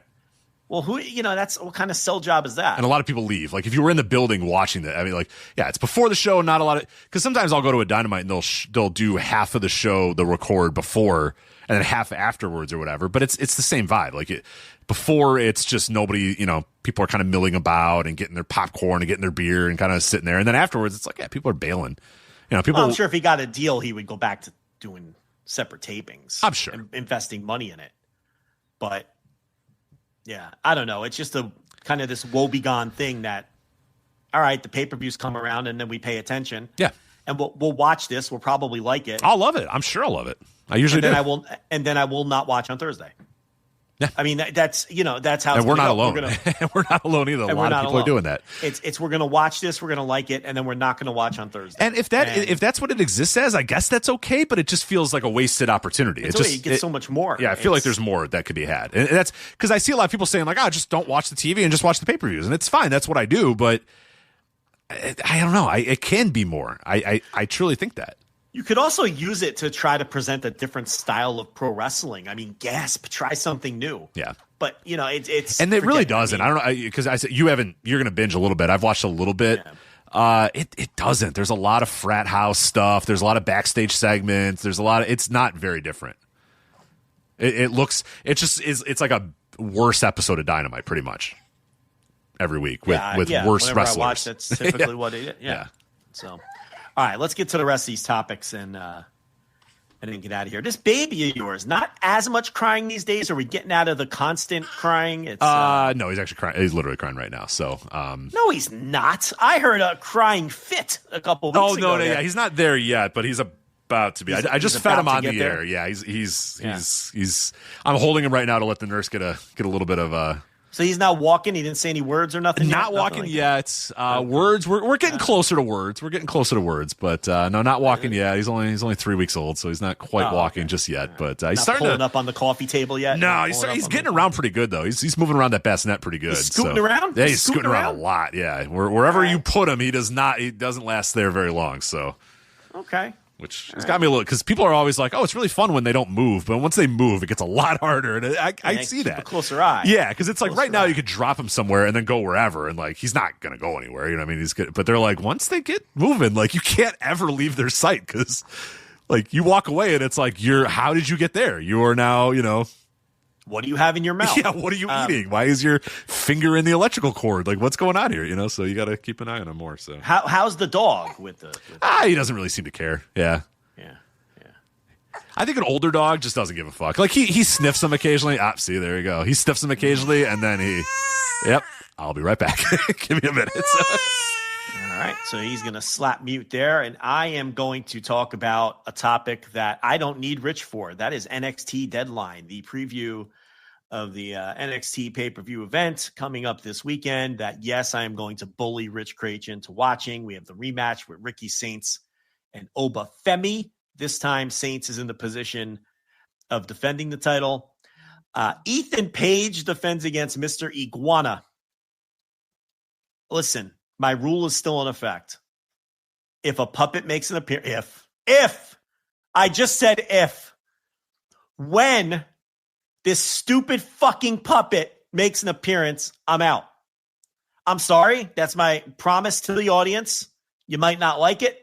You might say, Joe, you got to review every match. I'm sorry. I cannot do these fucking puppets. So no, I will be out if as soon as the puppet makes an appearance. Izzy Dame takes on Tatum Paxley on this Deadline show. Deadline, by the way, DEADL1NE, because it's NXT and they got to be kitschy. We have the NXT Women's #1 contender, Iron Survivor Challenge. Remember, this is the show with the 2 Iron Survivor Challenges. The Jordan Grace, Sol Ruka, Lola Vice of AAA fame, Kelani Jordan, and Kendall Gray are the contenders in this Survivor Challenge match for the #1 contendership. And on the men's side, we have Joe Hendry, who is now a full-blown NXT wrestler, Miles Bourne, Leon Slater coming in, working 2 of the big shows this weekend, Javon Evans, and Dion Lennox, not to be confused with Lennox McEnroe of WWE developmental fame, the former Big Daddy Yum Yum Byron Wilcott. So not to be confused with him. I noticed Rich jumped back in. Yeah, what? Talking about. How do we get to Big Daddy? I put my headphones in and you say Big Daddy Yum Yum. And I'm scrolling. I'm sorry. I'm scrolling up and down. I'm like, where did you get that? Yeah, you missed a lot. I'm sorry. That's how it works. So you missed. Yeah. I'm not going to repeat. Don't even catch me up. I just want, carry on. Yeah, keep going. Not going to catch you up. So that's NXT Deadline. Big Daddy Yum Yum's on the show? Yeah, well, listen, you have to listen back and find out. I'm not going to, that's the way it goes. So Rich will be watching that with incredible amounts of attention. So ROH is Friday. When is the Impact, the TNA show? That is Friday as well, I believe. TNA is Friday. Yeah. So they're both Friday. And NXT is Saturday? I think so. Sometimes they do Sunday. They do Sunday shows sometimes. Let me double check when this show actually is. NXT Deadline with the 1 I in hope there. they're all Friday. That would be... NXT is Saturday. Okay. So TKO doesn't even bother counter-programming ROH at this point. Nah. So I guess... Well, TNA by proxy might kind of be, but... that seems like it's more of an accident. We are being told there's some breaking news. Nope. We are being told there's some breaking news. Multiple sources are reporting. Hold on. The Wrap and Bloomberg specifically. That NXT is now entering the exclusive talks with WBD. I think we had this as a topic anyway, so we'll transition into this. Meaning that, I guess, Paramount, Skydance, whatever you want to call them, whatever the official name of that company. What's the official name of that company? Skydance would be the official company that owns Paramount, yeah. Or Paramount so Skydance, I guess, would be the official, because they merged or whatever. We kind of saw this company because didn't they file some kind of official grievance that WBD wasn't operating in or negotiating in good faith? Yeah, I think it said it wasn't I forget the exact terminology, but yeah, essentially the negotiations they did not feel were real negotiations that were happening. Right. And now we're being told by legitimate outlets, not dopey wrestling outlets, that seems as though we're entering into Netflix being exclusively the negotiator here with WBD. So that's interesting. There's a certain blowhard on Twitter who about a month ago did a 16-page tweet thread telling everyone that it was a done deal and it was just a formality, that it was going to be Paramount Skydance that was going to end up with WBD, and he was going to dance on everybody's graves when he was proven right. And ever since I read that, I've been hoping it would be someone else so that he would be wrong, because that blowhard happens to also be a special little agent who never shuts the fuck up on Twitter. I'll just put it like that. So that guy was insisting that it was going to be Paramount Skydance. So it'd be nice if he's wrong. So yeah, the official headline is Netflix wins the Warner Brothers Discovery bidding war, enters exclusive deal talks. Now, what's interesting about that is Netflix is not interested at all in the cable entity of Warner Brothers Discovery. They don't give a fuck. They want the Warner Brothers movie library and all that entails, and they want HBO Max, basically, and all that entails. Yeah. Yep. This stuff's going to be fun, and that's why I always found it funny. People are like, all right, yeah, AEW did this deal, but what about the next deal? I'm like, dude, I don't know what the fuck this landscape is going to look like. This landscape changes so dramatically, so often. Who can fucking say? And that's still, if people want, what do you think this is going to affect AEW? I have no fucking idea anymore. This industry is beyond weird at this point. So no clue. No idea what it means. I don't know what they're going to buy. I don't know what they're going to hack up, what they're going to sell, what they're going to spin off. Who knows? They might not even make this is meeting the asking price, but not necessarily coming to a deal just yet, if that makes sense. For Netflix. Like they now have sole possession, or what do you want to say? Sole ability. The exclusive negotiating window, I guess, is the exact perfect way to put it, is now, but that does not mean the deal is set just yet. But yeah, what if Netflix did ultimately purchase whatever they purchased from WWE? I have no idea how it affects AEW. Who knows? Who knows anymore? Who knows? I don't even think it's worth. I mean, I know that's what we do. That's our business, how it affects AEW, but we'd have to see how all that shakes out. It would depend how they feel about wrestling, really. I don't know that. And it would also depend on how TKO's deal with Netflix what that is, their exclusivity. Nailed it. Does it just relate to net exclusivity on Netflix? Would it even, so there's a million questions that I don't even think it'd be worth speculating how it would affect AEW at this point. So look, if Skydance, Paramount, whatever, were to end up with them, I mean, they were in business with TKO as well, with UFC. So it's not like either one of these options, it was going to be an entity that was already in business with TKO. So right, because they're smart and a smart podcast that covers the stuff with very big intelligence, and they're very handsome too.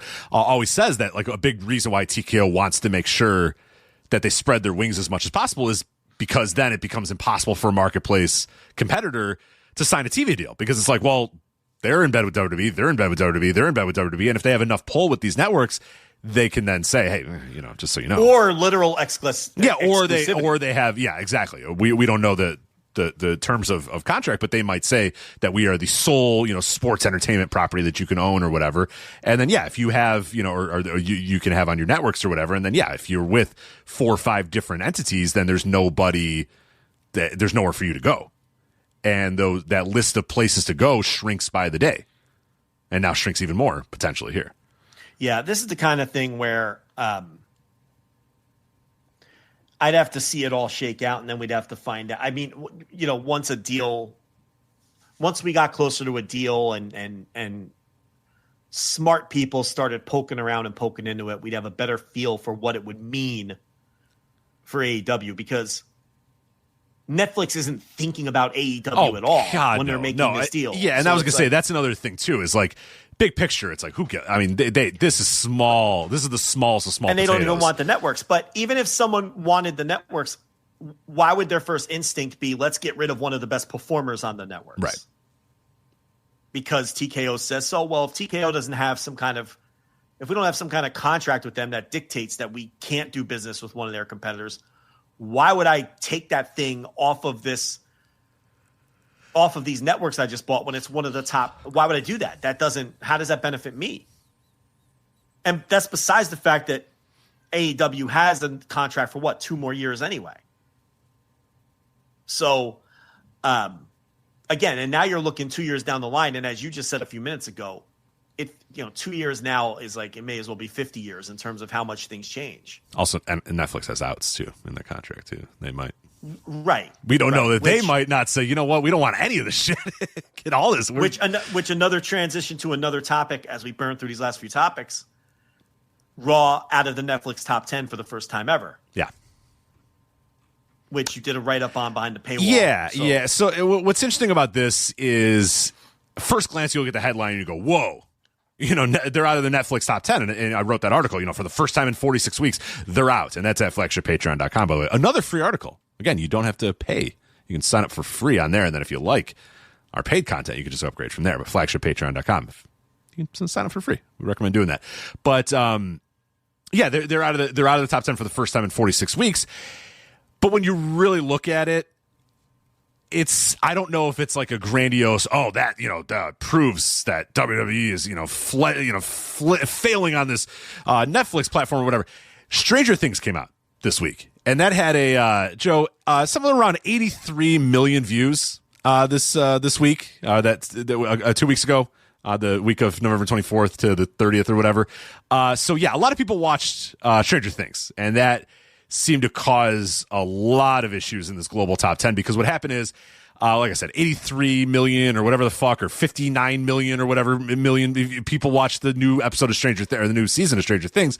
But what they also did is watch all the previous seasons as well. So season 1 was third in the global top 10 with 8.9 million views. Season 4 had 6.1 million views. Season 2 had 5.6 million views. And season 3 had 4.6 million views.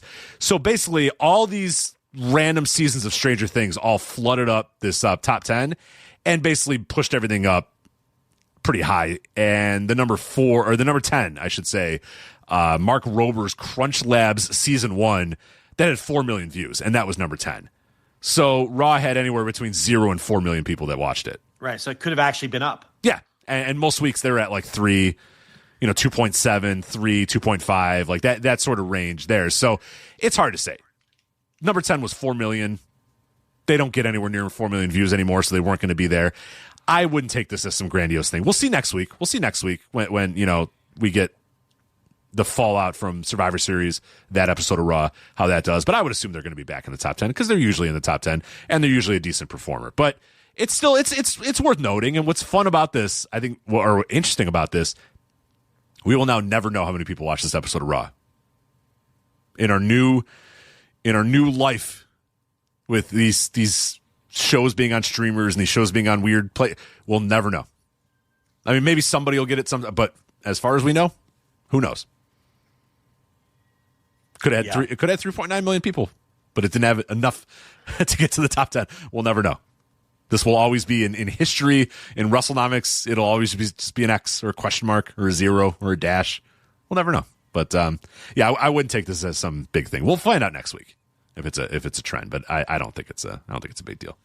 So how do you take Freddie Prinze Jr.'s pal who works at Disney, who said, and I quote, ESPN, by the way, is so unhappy with the deal. I was talking to a friend of mine who works for Disney, and he was just like, yo, they better make their money back on this deal. Like he said, they're hot. Guys, we need to buy more PLEs, end quote. So Freddie Prinze Jr., who briefly worked for WWE and has been in and around wrestling for a while, and he's got his Wrestling with Freddie podcast, claims that he has a friend at Disney who says that ESPN, the rumblings inside ESPN is they're not thrilled with this WWE deal right now, which we kind of felt was the case just by reading the tea leaves and the general feeling around it. No press releases touting how any of the shows have done so far, which is very ominous from ESPN, as we've discussed a million times. Yeah, They'll they put love out a shouting. press release for anything. Yeah. And they've done nothing for this. Sean Ross Sapp reached out to WWE and ESPN separately. ESPN's rep told them that he hadn't heard any negative chatter, or they haven't heard any negative chatter, and are happy with the partnership. It just says a rep. I'm assuming that's a PR rep, but it may not necessarily be. It could be some contact at ESPN. And a, quote, WWE rep reached out and said, and again, I don't know if this is a PR rep or someone in the office, and that does make a difference. That, quote, no one in WWE upper management is aware of Freddie Prinze's role in wrestling or otherwise. And I don't even know what that quote means. It's a dismissive, who the fuck is that guy quote is what that is. But that doesn't answer the question. That doesn't respond to what the guy is saying. It doesn't matter who the guy is. Here's the thing. I understand why Sean reached out to ESPN and WWE. That's his job. I understand why he passed along exactly what these reps told him. Again, that's his job. But as media consumers, we know that these answers that they gave are essentially meaningless, because we know that neither of these entities are going to have anyone that's going to turn around and say, oh, yeah, that's correct. Yeah, we hate this deal. Yeah. This deal's a fucking bomb. Nobody's paying for this thing. No one's watching them. It's a disaster. ESPN, they're on our asses. No one from ESPN is going to say, oh, yeah, it's awful. Yeah, I talked to the same guy, Freddie. No, it's like, you're going to get denials. So there's not a lot of value in what they're going to say. It doesn't mean you don't ask. It doesn't mean you pass it along. Who I'm more annoyed with is SI, or the husk of what used to be SI. Because we all know it's not Legacy Sports Illustrated. No. But what they did is they aggregated these two quotes that Fightful got. And they framed it in a way. They didn't frame it. They literally said that the quotes were refuting what Freddie Prinze's source had told Prince. But there's no refuting here. These are just contradictory quotes, probably from PR reps whose job it is to snuff this kind of thing out. What was refuted? What was proven wrong? Nothing. What does Freddie Prinze Jr. have to gain by making up a quote like that? I am 100% certain that he knows someone who works for Disney who told him exactly what he relayed on his podcast. Absolutely. Because why would he? Why would he make that up? What is the benefit to Freddie Prinze Jr. to lie about that? Zero. There's no benefit.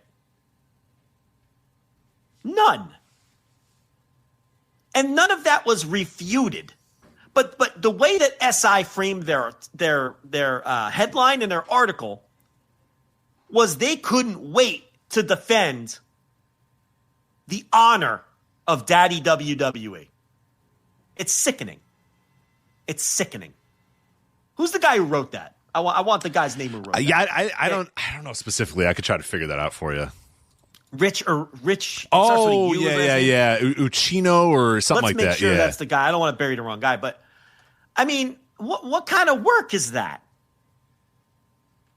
First of all, what are you aggregating that for? The aggregation is so pathetic. It's very bad. I don't want to go on my aggregation rant again.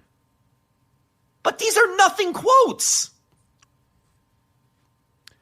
Honestly, and I know people are going to go run into Sean and tattletale. I'm not even knocking Sean. Sean did his job, but these are nothing quotes. These are the quotes you would expect to get back from PR reps or whoever these people are, because they're not going to agree with whoever talked to Freddie Prinze for obvious reasons. Ooh, I didn't even realize need to aggregate this shit. The subtitle of this article, I didn't even notice this. So it is Rich Uchino. Yeah, go ahead. The headline is New Report Refutes Freddie Prinze Jr.'s WWE ESPN deal claim. The subhead of it, though, is very interesting. It says, quote, WWE and ESPN haven't even gotten to WrestleMania season, and there are claims being made that the broadcast agreement is on the rocks. That is a lot of editorializing. A lot of editorializing and a lot of very soft as fucking bread defense of TKO. For what reason? Do you work for TKO? I mean, they couldn't publish something fast enough to try to make people think that whoever was talking to Freddie Prinze Jr. is full of shit. They couldn't do it fast enough and frame it in more of a way that makes it look like horseshit. And that's what really bothers you as a consumer of the news. I mean, these people cannot wait to jump in front of and shield WWE from any criticism whatsoever. Here, the other part, too, WWE and ESPN are only 3 events into their 5-year, $1.6 billion deal, with their next broadcast a little less than 2 months away. So you can't... Rich, do you work for him, Rich? Yeah, I know. I don't. I mean, not you, the other Rich. Oh, that Rich, yeah, but I definitely don't. But you cannot like a deal 3 events into a 5-year, $1.6 billion... Like, Fox... How quickly was Lachlan Murdoch dogging on WWE? I mean, that was a couple months in. He was already like, I don't know, this thing's not really working very well. Guys, it's insane. Guys, NBC canceled XFL after the second week. Yeah. Right. You could be unhappy with a deal immediately. You could be unhappy with a deal after show number 1. Right. So, I just, what do you expect from wrestling media? What do you expect? Well, I thought the most damning quote there was the WWE rep that, and I don't know that Sean really pushed back on it, and I know this Rich Uchino guy didn't really push back on it, is no one in WWE upper management is aware of Freddie Prinze's role in wrestling or otherwise. That's a completely irrelevant quote. That's one where that doesn't get republished because that's... Yeah, why doesn't Rich Uchino editorialize that quote? Yeah, and say, well, he used to work for the company and he hosts a podcast on that? And also, this doesn't mean that he's incorrect. What the WWE source said is basically, who the fuck is that guy? Right. But that doesn't mean you're right or wrong, because say you, Joe, have a source at ESPN. Say you have say for some fucking reason, you and the head of ESPN programming are best buds, or you go to the same grocery store or whatever, and you talk to him and he said, hey, that WWE deal fucking sucks. You could still have good information even if, like, you're not, oh, that guy's not a top journalist, so what the fuck does he know? Well, if he has a source and the source is concrete, it doesn't matter who that person is. But also, Freddie Prinze Jr. Worked for your company.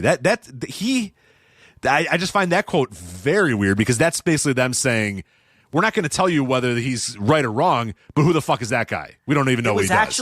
It was actually the opposite of refuting it. Exactly. Refute it at all. So if I was a journalist, I would say, well, why did they not answer? Why did they not say our partners in ESPN are tremendously happy? Or all we've heard from our partners in ESPN is that they're tremendously happy with the deal. They didn't say that. They said, who the fuck is Freddie Prinze Jr.? Fuck that guy, is their quote. That to me we always say non-answers are answers too. That's a non-answer. It's a non-answer. And I would like to follow up a little bit more and say, so are you confident that ESPN is happy with this deal so far? And maybe Sean did and he didn't answer him back. Maybe. But the SI article, he makes a bevy of excuses for why ESPN wouldn't be upset with the deal. Because it's new. We're 3 months in. We haven't gotten to WrestleMania. It's new. Here's all the reasons why this is probably bullshit. But he doesn't give any background or any editorializing on that really empty, vapid, and evasive quote. It's an evasive quote is what it is. It's focus on the fact that Freddie Prinze Jr. is nobody and ignore the content of what Freddie Prinze Jr. had to say. Right. It's evasive. WrestlePalooza was a massive show. They brought back Brock Lesnar. Massive show. For that show. They promoted the fuck out of WrestlePalooza. I'm sure I can find a Richard Chino article where he talks about how it's the new WrestleMania. It's another WrestleMania. But now it's like, come on. It's after. They haven't had any shows. They haven't had any shows yet. He can't. No shows. Like, they promoted the fuck out of Survivor Series all weekend long. Right. They have Arda O'Cal doing Sports Center spots in the lead up to all these shows. They haven't had any shows yet. Mania's coming. Come on, you can't judge them on this. SI's role here shouldn't be to just openly and blatantly defend WWE from this criticism, but that's the role that the majority of the wrestling media takes: defend WWE at all costs from any criticism. I mean, either just do your straight aggregation, which is the bottom level of media, just be an aggregator and just aggregate the facts. But if you're going to editorialize like we always say they should do, this is an awful job of it.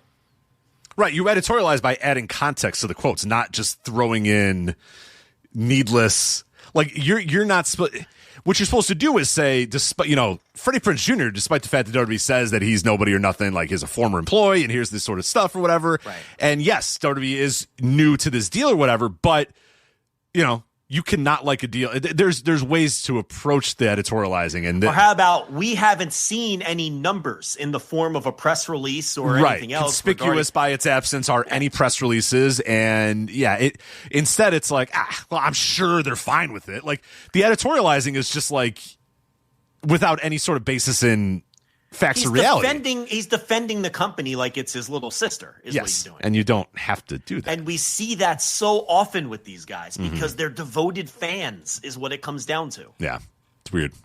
It bothered him. That Freddie Prinze said that.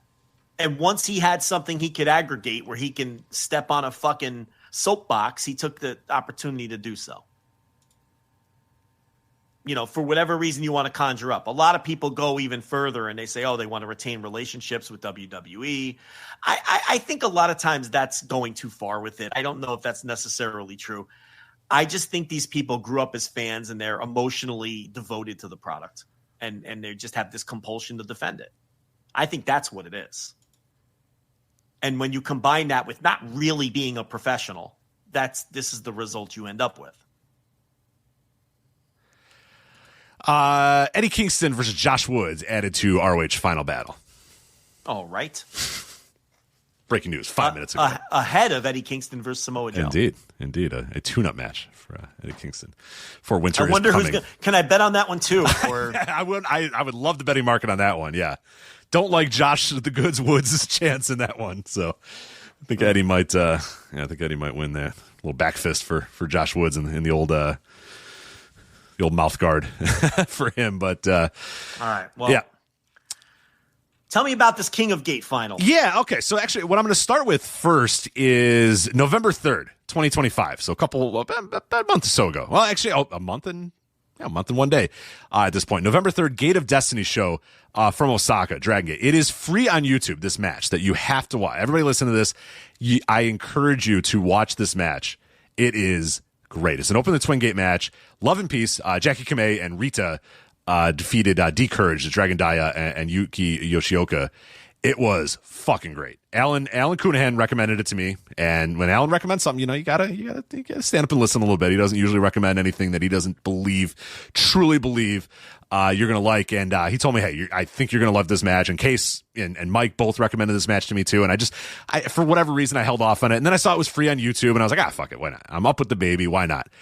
Great match. Again, November 3rd, 2025. Classic Dragongate in a lot of ways. I think if you are, trying to find something to like out of Japanese pro wrestling right now, and you're maybe not enjoying a lot of what you see, I think this match might do it for you. So Love and Peace versus D-Courage, Open the Twin Gate title match. Just a lot of really great action. That Rita, just a brick shit house. He's like a little guy, but he's a fucking powerhouse. Jackie Kamei, who I think is awesome and one of the most underrated wrestlers in the world. Dragon Dia, who's always been really good, and Yuki Yoshioka, who I know that you and I both are guys that are kind of just like, like I just kind of think he's boring and doesn't really land for me. He was really good in this match too. He's coming back from injury. He's starting to, work his way back through, this company and get his way, get up, and get to the main event and go back to winning the world title like he did a couple years ago. But, he was really good in this match too. But, Rita's the guy to really keep an eye on. I forget how old he is. Let me double check here. Very young. Okay. 26. He's 26. So this is the former Minu Rita. I think the last time you watched Dragongate, you probably remember him as that. But he's tiny. He's like 5'1", but he's like 160 pounds. He's like a little brick shit house. But really good action here. So just again, a classic Dragongate match. One of these matches that I always say that can only happen in Dragongate because it's like 20 minutes where every single move is hit perfectly and everyone's in the right place at the right time and everyone's reversing everything at the exact right time and everyone's breaking up a pinfall at the exact right time and everybody dives at the exact time. It's one of these things that no other company does a match like this. Only Dragongate can do a match like this and Open the Twin Gate match that just lands like this. So I definitely recommend it. Again, November 3rd. It is available on YouTube. It is in the show notes as well. So if you're a Flagship Patreon.com member, it is in the show notes as well. But if not, you can just search for it. November 3rd, Gate of Destiny. But as far as the King of Gate tournament finals, I watched the semifinals and the finals. It was an interesting show. So this is from December 3rd, so just from yesterday, from Korakuen Hall. Interesting note, 1,051 in the building. Now that is not a great number for King of Gate finals, not a great number for Dragongate. The 2024 finals in the same building, 1192, so down about 100 or so. 2023 had 1258 in the building, so again about 200 or so down from 2023. 2022 had beat that number. That had 1,038. And the 2019 finals, even though that's really not worth pre-pandemic and post-pandemic, is probably not even worth looking at, but 1638 pre-pandemic for the King of Gate finals from Korakuen Hall. But no, it's an interesting show. It's an interesting show. The semifinals was, as I mentioned beginning of the show, Malta. Gianni Valenta. I don't know if that's exactly how you pronounce it. I forget how it is. So he's a Maltese, I think a Maltese wrestler. I don't know if it's Malton. I don't know. He's from Malta. He's a dude from Malta. And he's been in Dragongate for a while. He defeated Rita to make it to the finals. A decent match. He has a gimmick where he comes out. He's kind of got a Brody thing going on, like a Bruiser Brody thing going on. He comes through the crowd with a chain and whips it all around, and the crowd runs out of the way and screams and cries and stuff. They don't quite move out of the way as much as they did when Brody or Hanson would come out with the cowbell or whatever. But they definitely are a little scared that this man's got a chain and he's screaming and going nuts or whatever. But he made it to the finals, and then Ishin, another brick shit house that I really enjoy from Dragongate, defeated Yuki Yoshioka in the other semifinal. And this is interesting too because Yoshioka, the idea here was that, hey, here's the guy, the former world champion. He's back in this tournament. He's going to work his way through, and he got all the way to the semifinals. And then he lost. And he lost in the semifinals. And that's, a cool, we always talk about this. Dragongate does those kind of stories more than a lot of other companies where everybody on earth believes that Yuki Yoshioka is going to go to the finals and redeem himself and get back to the mountaintop. And they always do it where it's just like, no, the babyface coming back. He just lost. He's not ready yet. Ishin was just better on this night. Ishin's hasn't missed time. Ishin's not coming back from injury. Yoshioka is. So it's a cool little story. Again, they do that a lot. They'll do the babyface doesn't overcome the odds. 3 heels just beat the babyface. The babyface doesn't, rise up. He doesn't outsmart them. He doesn't beat them. No, he just loses because there's 3 heels and there's 1 of him. So that was a fun match there. And then the finals, that fucking guy from Malta won. So Valenta beat Ishin in the finals to win. It was okay. I mean, I'm not going to really recommend this show. I don't think any of the matches were particularly great. It was interesting to watch just to kind of get an idea of what's going on in Dragongate again. I didn't love the match, any of the matches really. I think that Ishin Yoshioka was solid, but nothing I can super recommend to you. But I thought it was interesting that they did. He was the second foreigner to ever win King of Gate. Joe, can you guess the other foreigner that is a former King of Gate winner? I'll guess some obvious ones. Yeah, I'll give you. This guy was on an all-time run when he won this tournament. Ricochet. You nailed it. It was Ricochet. Yeah, and that he won it. That was the year that he won. And Mike Spears and I contend that was like I forget what our qualifier was. And we've talked about this on audio before. Like in kayfabe, like the most accomplished year a wrestler has ever had. Like he won Best of the Super Juniors, King of Gate, Bola. Like he won like 5 different things in the same year. And it was just like an incredible year. She's like, Jesus Christ, that guy was everywhere at that time. Let me find out exactly what it was that he won all that year. Cause I remember just really being like, that's an impressive ass year. Well, if it's the same year he won the best, it would have been 20. He won Bola 2014, didn't he? So it would have been 2014 or 2015, something like in that range. Yeah, I forget. Yeah, I just remember. He was a 20. Oh wow, he won King of Gate way earlier than I thought. He won King of Gate in 2013. All right, so a different year. Yeah, I was thinking of 2014. In 2014, he won Battle. It's a similar run. I'm gonna count won it. Bola and Best of Super Juniors in 14. Right. And then I think he won. He was like the Lucha Underground champion at the same time too. He was just everywhere. He was like multiple champions in multiple different places. That's what you're thinking. All across the world. I think that's what I was thinking of. Yeah, he won King of Gate the year before that, but that's still pretty impressive for him. But anyway, that was the Dragon King of Gate. I wanted to kind of get a vibe of what's going on with Dragon Gate, and it's not quite there. He won the Dream Gate in 2014 too. That's right. And I think also they opened the Freedom. I think he was DGUSA champion at the same time too. Probably. Yeah. So I think that's what I'm thinking. 2014 is the year you're thinking. Okay. Because he has Best of the Super Juniors, Bola, Dream Gate, Freedom Gate, Aztec Warfare, Lucha Underground champion or whatever. Right. So that's all. I don't think people appreciate how great he was for about a 4 or 5 year stretch there. And he's still very good. But he was not a good pro wrestler. He was a great pro wrestler during that time period about a decade ago till through, probably 2017. Until he signed with WWE, really. And even that first couple years, I mean, the first year in NXT, he was very good. So, that decade for him, the meat of that decade, I mean, he was one of the best in the world. There's no doubt about it. He was great. But there you go. So that's Dragon Gate. I just want to check in on Dragon Gate. I don't know if I'm quite ready to recommend it all the way to you. And I should watch this whole show to get a better vibe of what's going on in Dragon Gate. But I thought it was interesting. And I know Case Lowe has an article coming very soon about the rise of Valenta or Valente. Okay, so all right, I have to. Please. Do you remember Johnny Versace? Versace, who got shot in fucking the street and died. Yeah. It that's how you pronounce the first. Not Gianni, is Johnny. Johnny, like it's the same as Johnny Versace. Okay, and it's Valletta. I don't know what the fuck you're doing. Valletta, Gianni Valletta. Come on, take it easy. Take a deep breath.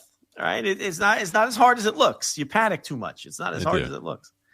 Yeah. But Case has an article on him coming up about his rise and about how fun it's been to kind of what. Ricochet. I don't think I just should. And then Case, what will happen is Case will do it. Yeah. Case will do it. He's like, if you want, I'll do it. I'll do a big article on Ricochet. But in between spinning meat puppets records. I wish. Yeah. No? Unfortunately, no, not anymore. When I was growing up, yes. What do you mean when you were growing up? The station that he worked at when I was growing up, they were what's the station very now? alternative. Q101. It's the same name. What are they doing now? A little more pop. Oh, they're the Candy 95 of No, Chicagoland? No, more like pop, like alternative, but poppy alternative. If that makes sense. Yeah. Like the Q101 I grew up with would definitely play Meat Puppets, but not Meat Puppets. Yeah. The Q101 today, they're too beholden to to big radio. So much to Case's chagrin, I think. Well, don't you have to be? Yeah. So is he spinning Jack Harlow records? I don't know. See, no Jack Harlow, and no, I don't think any Harry Styles either. But no, it's just like it's just like Green Day all the time. It's just like Green Day all the it's like that shit. It's just modern alternative, which there isn't that much, and then just fucking old Green Day songs and modern stuff. They play nothing. Modern. It's dead air. It's Tony Khan interviews and. I see. Again, Tony Khan interviews don't make it to. Don't make it to the air. They don't make it to the air. No. Let's see. Let's see. Playlist. I'm gonna click the. But it's not a full on Candy 95, and then some pop song that you hate comes on. No. Okay.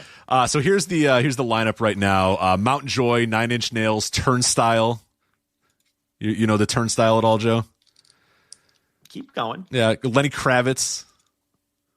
There's an ad that I can't get rid of. Fall Out Boy. Something called Bike Routes. I don't know what Bike Routes is, but there you go. Well, everybody, this station just isn't edgy enough for Rich Craich. Rich just 21 likes Pilots, Linkin Park. They kind of, It's fine. Sublime, Soundgarden, Imagine Dragons. Sounds like a perfectly crumulent alternative music station to me. Yeah, but it used to be more, though. That's the problem. Right. When I grew up, Meat Puppets, you know what I'm saying? They would play. You can't slip the Meat Puppets in there. No. I think you could slip in some Meat Puppets. I think if he brought... You think today? You're saying in 2025 they could slip in Meat Puppets? I think if Case brought a Meat Puppets record to work, and first of all, they wouldn't have a record player. But second of all...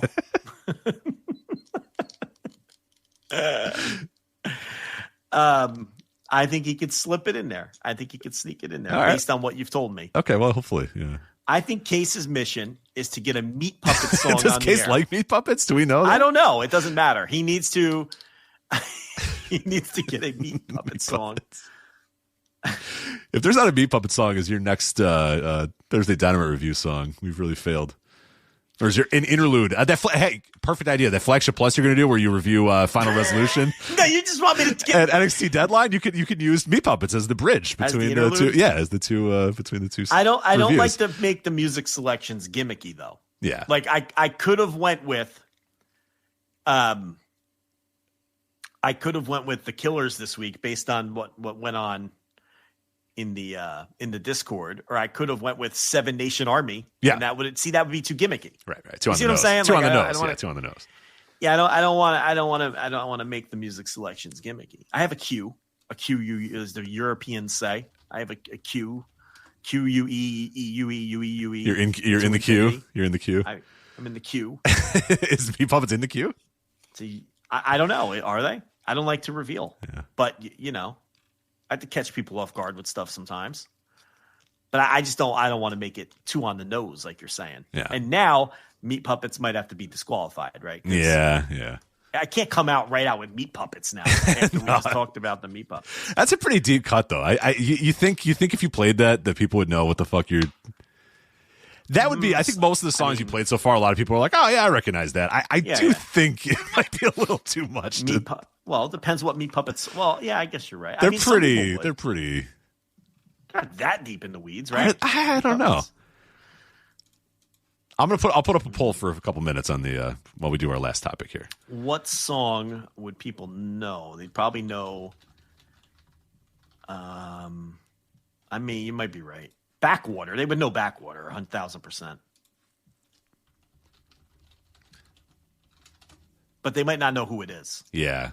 That's the kind of song where that people would know it, but be like, "Hey, who is that?" Because there's that era of alternative that like there's a lot of songs that kind of sound like that, but you have no idea who. You know the song for sure, but you'd have no idea who did it. That's the one though. That's the recognizable Meat Puppets hit. Would you agree? What was it? Which was that again? Backwater is the recognizable Meat Backwater. Puppets hit. I'll listen. I don't want to play it here, but oh You yeah. can't listen- No, I'm looking at the music video right now. Absolutely.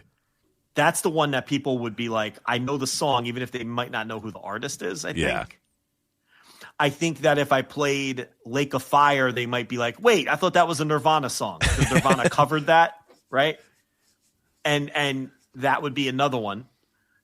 And then I don't think there's another one I think you're right. No. If I played any other song, people would be like, who the fuck is that? And then if you You're said probably it's right. Meat Puppets, they would say, who the fuck is that too? So Really? well, I there's don't some know, liars. There's some liars in the chat room that say 55% say yes, they know who Meat Puppets are. Yeah. I think don't know. that's high. You're surprised by that? I think that's high. Yeah, but it's like 8 votes. That's true. It's not many people. Early polls are. It's projection. Early projection. Yeah, it's 11 votes. And there's only sickos. At this point, it's only sickos that are still listening at 11:14 Central. What's our last topic that we got? CMLL.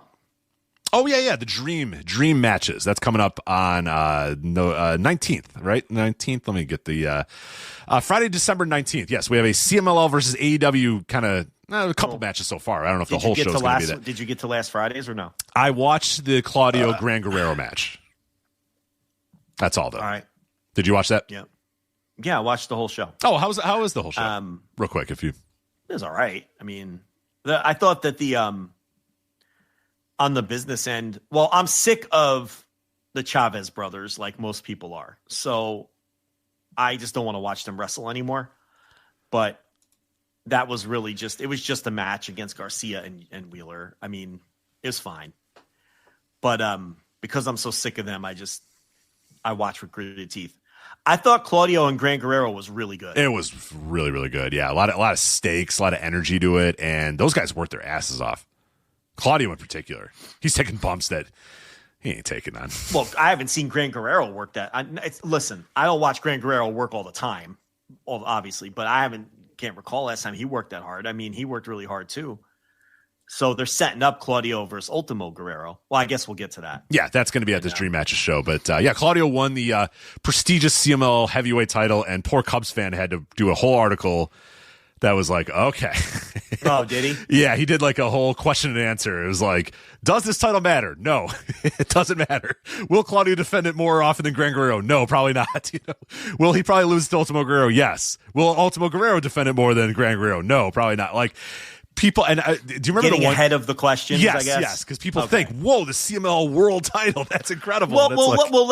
Listen. I will say this: it's something that AEW can promote on TV because it'll be more meaningful to their fans because American fans think of those kind of titles as being, especially since it's the heavyweight title. Mm-hmm. Because remember how they would creatively describe the title that MJF had? Yes, I was going to say, what are they going to do? Because they used to say that MJF was the CML World Heavyweight Champion, or the World Champion. Didn't say World Champion. They would say World Champion and leave out the weight part because of the stigma of the lower weight classes in America. But they can, and they already have started describing Claudio on TV as the CMLL World Heavyweight Champion. That's going to hold some gravitas with American fans watching who maybe are casual CMLL fans or aren't even CMLL fans at all. Yeah. And what you could also do is have Claudio defend that belt on AEW programming, either against CMLL wrestlers, of which you have many employed, whether it's Beast Mortos or whether it's Hechicero or whoever. Yeah. Right. I'm thinking of the heavyweight ones. Yeah, because I think Dorada's probably going to beat him in the C2, but he won't defend that title against Dorada, I don't think. Well, you try to make it against heavyweights because of the weight class deal. But the point is, there's stuff you can do with this, and for the American audience, it's beneficial for Claudio and AEW. There's no doubt. So, but yeah, he'll probably never defend it in Arena Mexico again until it's time to lose it. Right. Or I guess next week. And then until it's time to lose it. But yeah, but I thought the match was really good. And then the main event was the 3-way tournament final for the blue demon thing, the Azul thing, the blue thing. Yeah. Cavanario wins over Mystico and Soberano. So what they did was they had Cavanario take out Mystico with the splash. And then it came down to Cavanario and Soberano, and everybody thought Soberano, well, at least I thought Soberano was going to win from there, but he didn't. Cavanario hit him with like this sick-ass looking pile driver gimmick and pinned him, and they did the whole stretcher drive, like waving down the fucking doctors and shit for Soberano. But so Cavanario wins the tournament, but they kept Mystico out of the fall, okay, is how they got around that.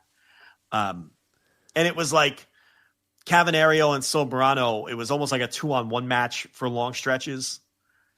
But then, of course, it's weird. It's kind of like a Royal Rumble where guys will team up on a babyface, but then also go at it. You get the idea I'm trying to put across. And then, but once Mystico was out of the picture, Cavanario won it. That match was okay, but I'm just over all these 3-ways. But at least they did attempt to tell some kind of story with it, with them ganging up on the bigger star. Yeah. But anyway, that was the business end of the Arena Mexico show. The undercard stuff was what it was. I love that my boy Vegas works like every Arena Mexico now as part of the Depredadores or whatever.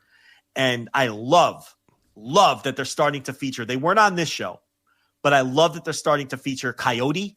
I love Coyote. I like Coyote a lot. Yeah, good mask, good vibe, good energy. I like a lot of what I see out of Coyote.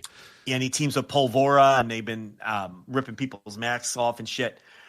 I love that Coyote gimmick. He used to pop up more sporadically, but he's been working more consistently on some of the Arena Mexico shows, and I love how he plays the gimmick. Like he'll bite the guy's boot. Yeah, he's like a fucking coyote. He is a coyote. Yeah, he's a coyote. Right. You know, but he wasn't on this show. But Vegas, I love Vegas too. But anyway, that was last week. I know you want to talk about the show coming up quickly, and then we'll get out of here. Yeah, real fast. The CMLL World Heavyweight title. Since we should probably preface the reason why we're kind of like whatever. It's is Gran Guerrero had the title for like 1,000+ days, and he defended it like 8 times.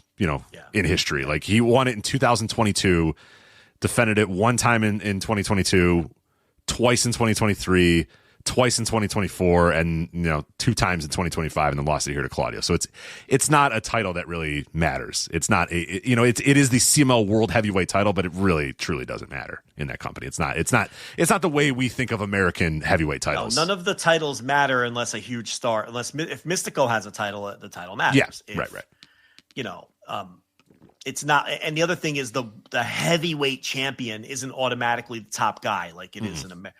But Americans don't know that. So if you present Claudio as the CMLL World Heavyweight Champion, it's going to mean something to the American television audience. Yeah, I remember for a while Marco Corleone was like the consistent World Heavyweight the champion here, and I was like, holy shit, that's incredible. Like, and then I realized like, oh, he's not like doesn't mean he's like the top guy in Mexico or whatever. He's just the fact that he was this champion. But it'll be cool. And you know what? And if you add some stakes to it, it'll Ultimo Guerrero, he's going to work his ass off. We know Ultimo Guerrero. He loves kind of worthless title belts. He loves that MLW title that he's got. I'm sure he's going to work his ass off against Claudio in that match. So I'm looking forward to that. If Claudio had a really good match with Gran Guerrero, he could have a really good match with Ultimo Guerrero. Yeah. Definitely. They're going to do that December 19th. Claudio defend his newly won CMLL heavyweight title against Ultimo Guerrero. Dorada will defend his historic welterweight championship against Mike Bailey. And Neon will face Kevin Knight as well. So that's the matches we have so far. I don't know if they're going to add any other, but that'll be one Neon to watch. Kevin Knight could be really good. Yeah, that sounds awesome. That sounds really, now that's really not. good. Remember, that's not this week or next week. It's 2 weeks. Yeah. December 19th, Friday, December 19th is that show. It's called CMLL Dream Matches. So maybe there'll be more dream matches. We'll find out. But and last week's show was another sellout, by the way. They did it again. Yeah. Mystico, Soberano, those guys are. Yeah. Because Soberano's starting to draw some houses too, right? Yeah, when he came back, that was him. Because Mystico wasn't on that show, right? Wasn't on the show. Yeah, that's the one like 3 weeks. That was like 3 weeks ago. Yeah. Because I watched bits and pieces of that because I like Soberano Jr. a lot, so I was glad he was back, and I would check that out, and I was like, "Oh, this is a lot of people are here." And I looked in, and Cubs was like, "Yep, another sellout." And this one's probably credit to Soberano more than anybody, so that's cool. But yep, that's a little check-in with CMLL. But I'm gonna keep an eye on that December 19th, man, because I watched this Gran Guerrero match, and I'm like, all right, yeah, I'm interested in this Claudio. If Claudio's gonna work like that. And like you said, he had that good of a match against Gran Guerrero. He's going to have a fucking great match against Ultimo Guerrero. So excited to watch that one. And there you go. that is this episode of the Flagship podcast. So again, flagshippatreon.com for all of our bonus audio, bonus written content, everything else we do, bonus stuff available there at flagshippatreon.com. We have that free tier that I talked about. You can sign up and get some free content every so often. We have a $1 trial tier that gets you a little bits of content every single month. $5 tier unlocks all of our bonus audio.